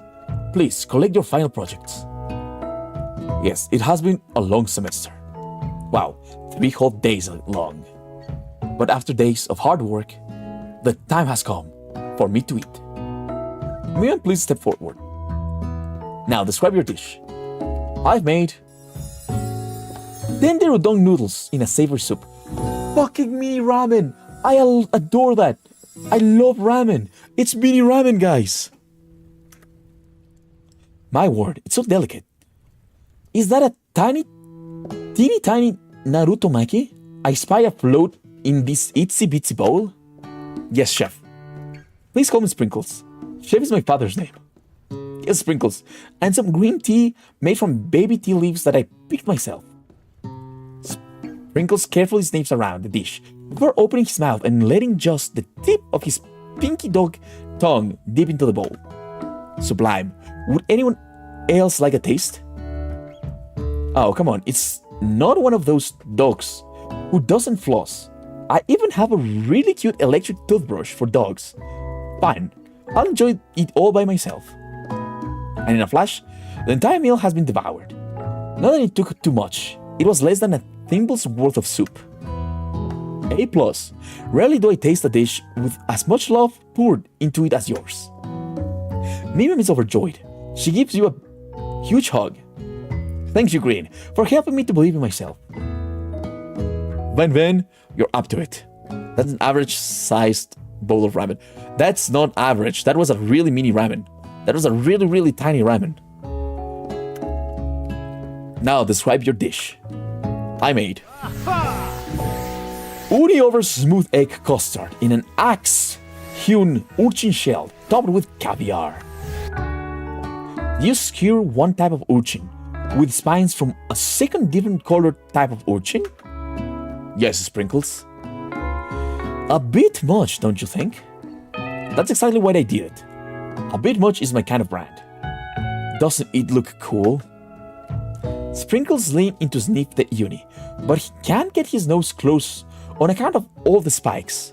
He begins to paw at it erratically, causing the custard to slosh around. Woof, woof. Please be gentle with my cuisine. Finally, Sprinkles goes all in, tongue first, but he can't get past all the needles. He reels back as his tongue is spooked and prodded. Ouchie, my tongue! The professor appears to be having an allergic reaction to the sting. I can't eat teeth. It keeps poking my tongue. Disqualified. A stunning turn of events. Who would have thought that serving food in a bowl made of needles could make it difficult to eat? Size doesn't matter. That's what she said. I mean, that's what he said. God damn it. Dejected, Van does not go gentle into the nice. Disqualified? For glamour? Does discount the simplicity. This isn't the last you've heard of me. Before forcing us to endure his swollen tongue for another moment, Sprinkles gloriously laps up a bowl of milk. I know. Yeah, I'm a dog and I can drink milk. Get over it. Sometimes it helps calm my agitated tongue. Wow, disqualified because of your own incompetence. What a horrible judge. That's kind of true. I mean, it's a dog. But okay, if you already know that you're cooking for a dog that cannot use utensils, you should not make it spiky, to be 100% honest. Anyways, next student. It's time to step up. Now describe your dish. I made orange blossom Turkish delight in a light rose water syrup, topped with French meringue and connected by sugar glass. Actually, that looks great. That actually doesn't sound too bad. Indeed, it's quite delightful. However, I'd ask that you please refrain from eating it or attempting to taste it in any way. It's very fragile and meant to be a display piece. What? Don't eat the food? At a cooking show? Got toast in your ears or something, Green? I told you, it's a display piece. I must say, it is beautiful. However, this is a cooking competition at a cooking school.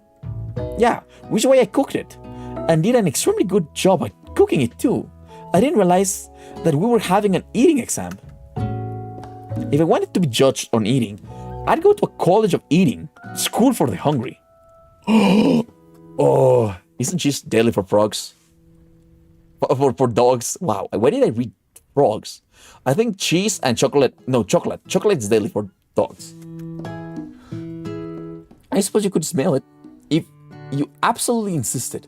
But don't breathe too hard. You might disrupt the sugar spiral. If the food cannot be eaten, it cannot be judged. You're disqualified.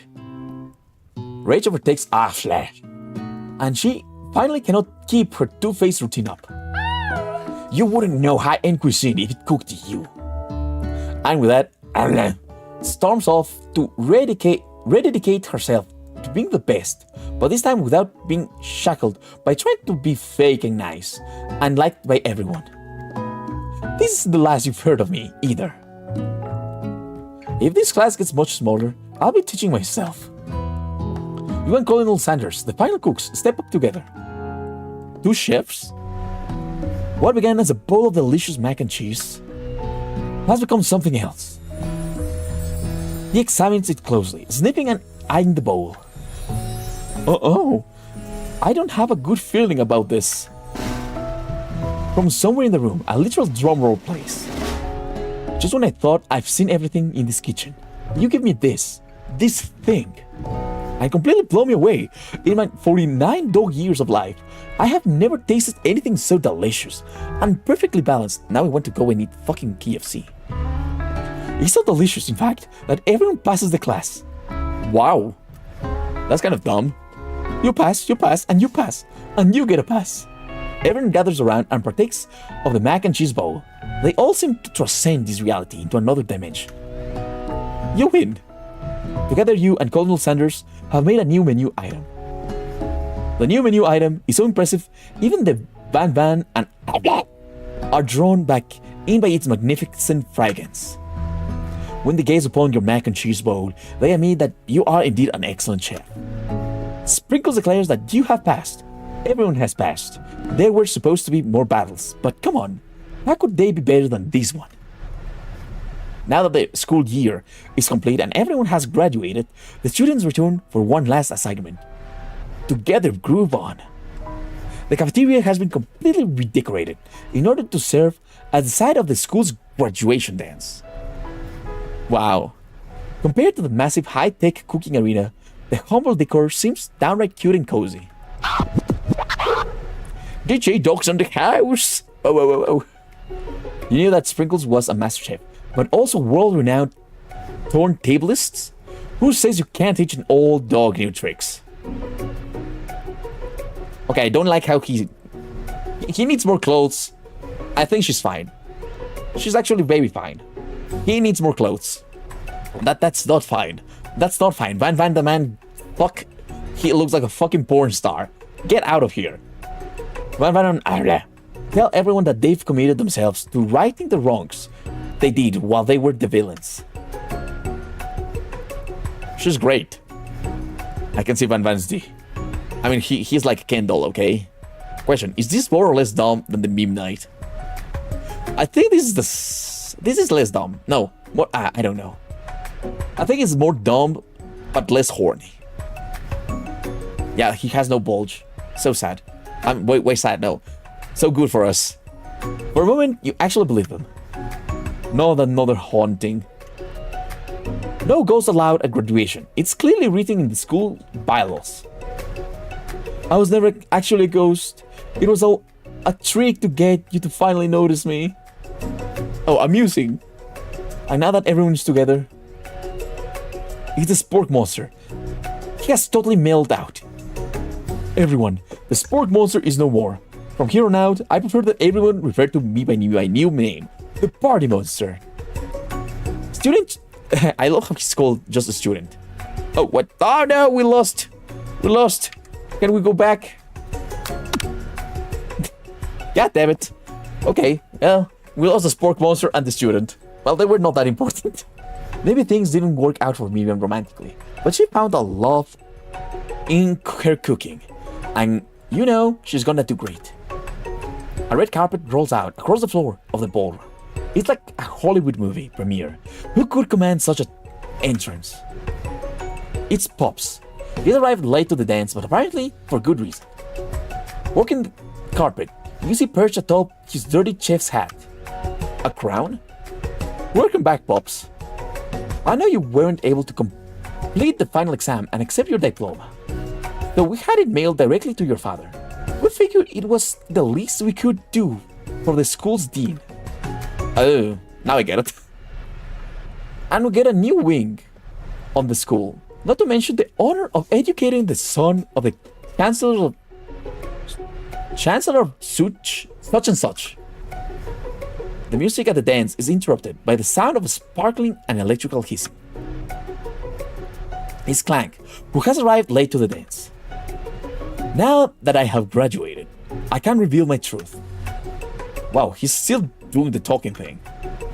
I am Clank, and I am not of this earth.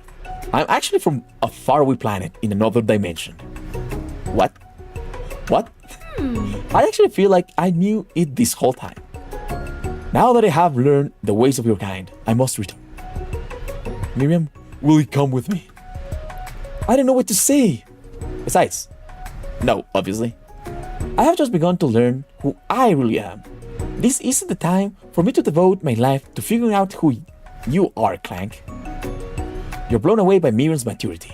It's pretty clear that she has managed to surpass you in that regard. I understand. Kind of. Humans are weird. A portal opens up and Clank disappears through it. Okay, so he was not a clanker, he was an alien clanker. Oh, okay. Finally, Colonel Sanders arrives. Howdy, classmates. Just like the first day you met him, he has come prepared to feed the entire class. However, it's not enough to just give them a bucket of chicken. This time for a full meal. Wow! I didn't get to be the most famous chicken man in the history of chicken and man by not reminding people to go out and buy my chicken. Who wants some chicken? The end. Well, guys, I hope you enjoyed whatever the fuck this was. I came again, but this time a dozen times.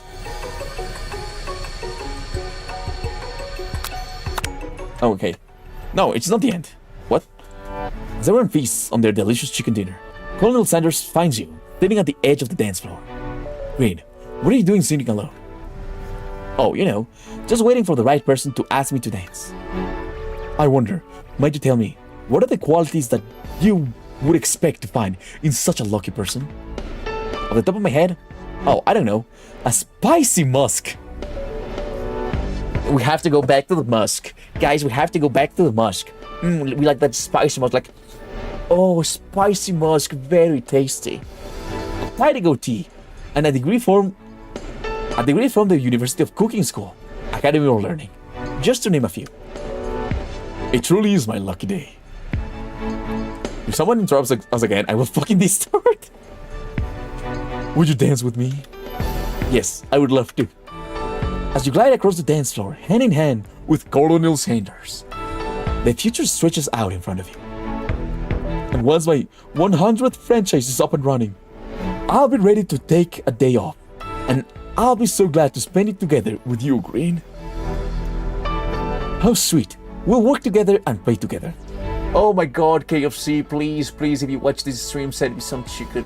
I need some fried chicken, some good fried chicken. I'm so fucking hungry. I just want KFC to send me a bucket of fried chicken and say, thanks for playing my game. Colonel Sanders stops dead in his tracks. Work together. Well, I think this is something I just need to do by myself. Oh, but who will help you run your restaurants? I don't believe I need help. Besides, based on your time at school here, do you really think running restaurants is the best path forward? Could it be you found a love connection but failed to earn Colonel Sanders' respect as a chef? Can you live with only half of him? Will you be able to endure sharing him with his other love, the life of an entrepreneur? I suppose I could enroll at pastry school. Oh, my dear Green, I'm sure that you'll find your place eventually. And along the way, you'll have me by your side. The end. Oh, bravo! We finished one of the dumbest ass fucking games I have played. Thanks, KFC. This game was brought to you by KFC. And please, give me some chicken, KFC. I really want some chicken.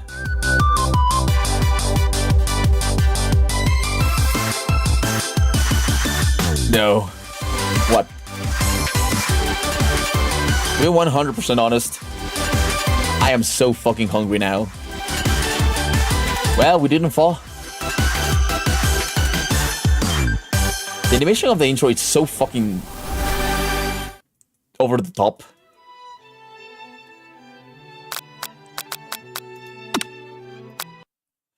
And we just did it.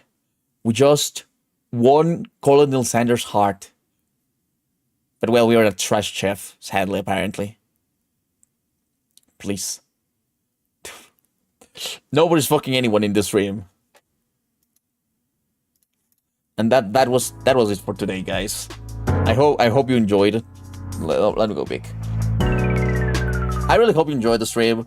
It was, I would say, a little bit different from Limbus. Just a tiny little bit, because we still read a lot. It was so fucking stupid. And I love it. If you have time left, there's still Rat Shaker. No, it's past it's past midnight, so we don't have time. I actually have to go to sleep. Also, Rat Shaker is like an hour. I don't have an hour. It was a good listen while I'm messing with Krita. Oh, okay. I hope you enjoyed hearing me say some dumb shit. What happened to Purgatory 2, though? Okay, I was checking Purgatory 2. I need to make it work somehow. It gave me a few issues. It crashed. Also, it's 4 hours, so I have to dedicate a whole stream to it.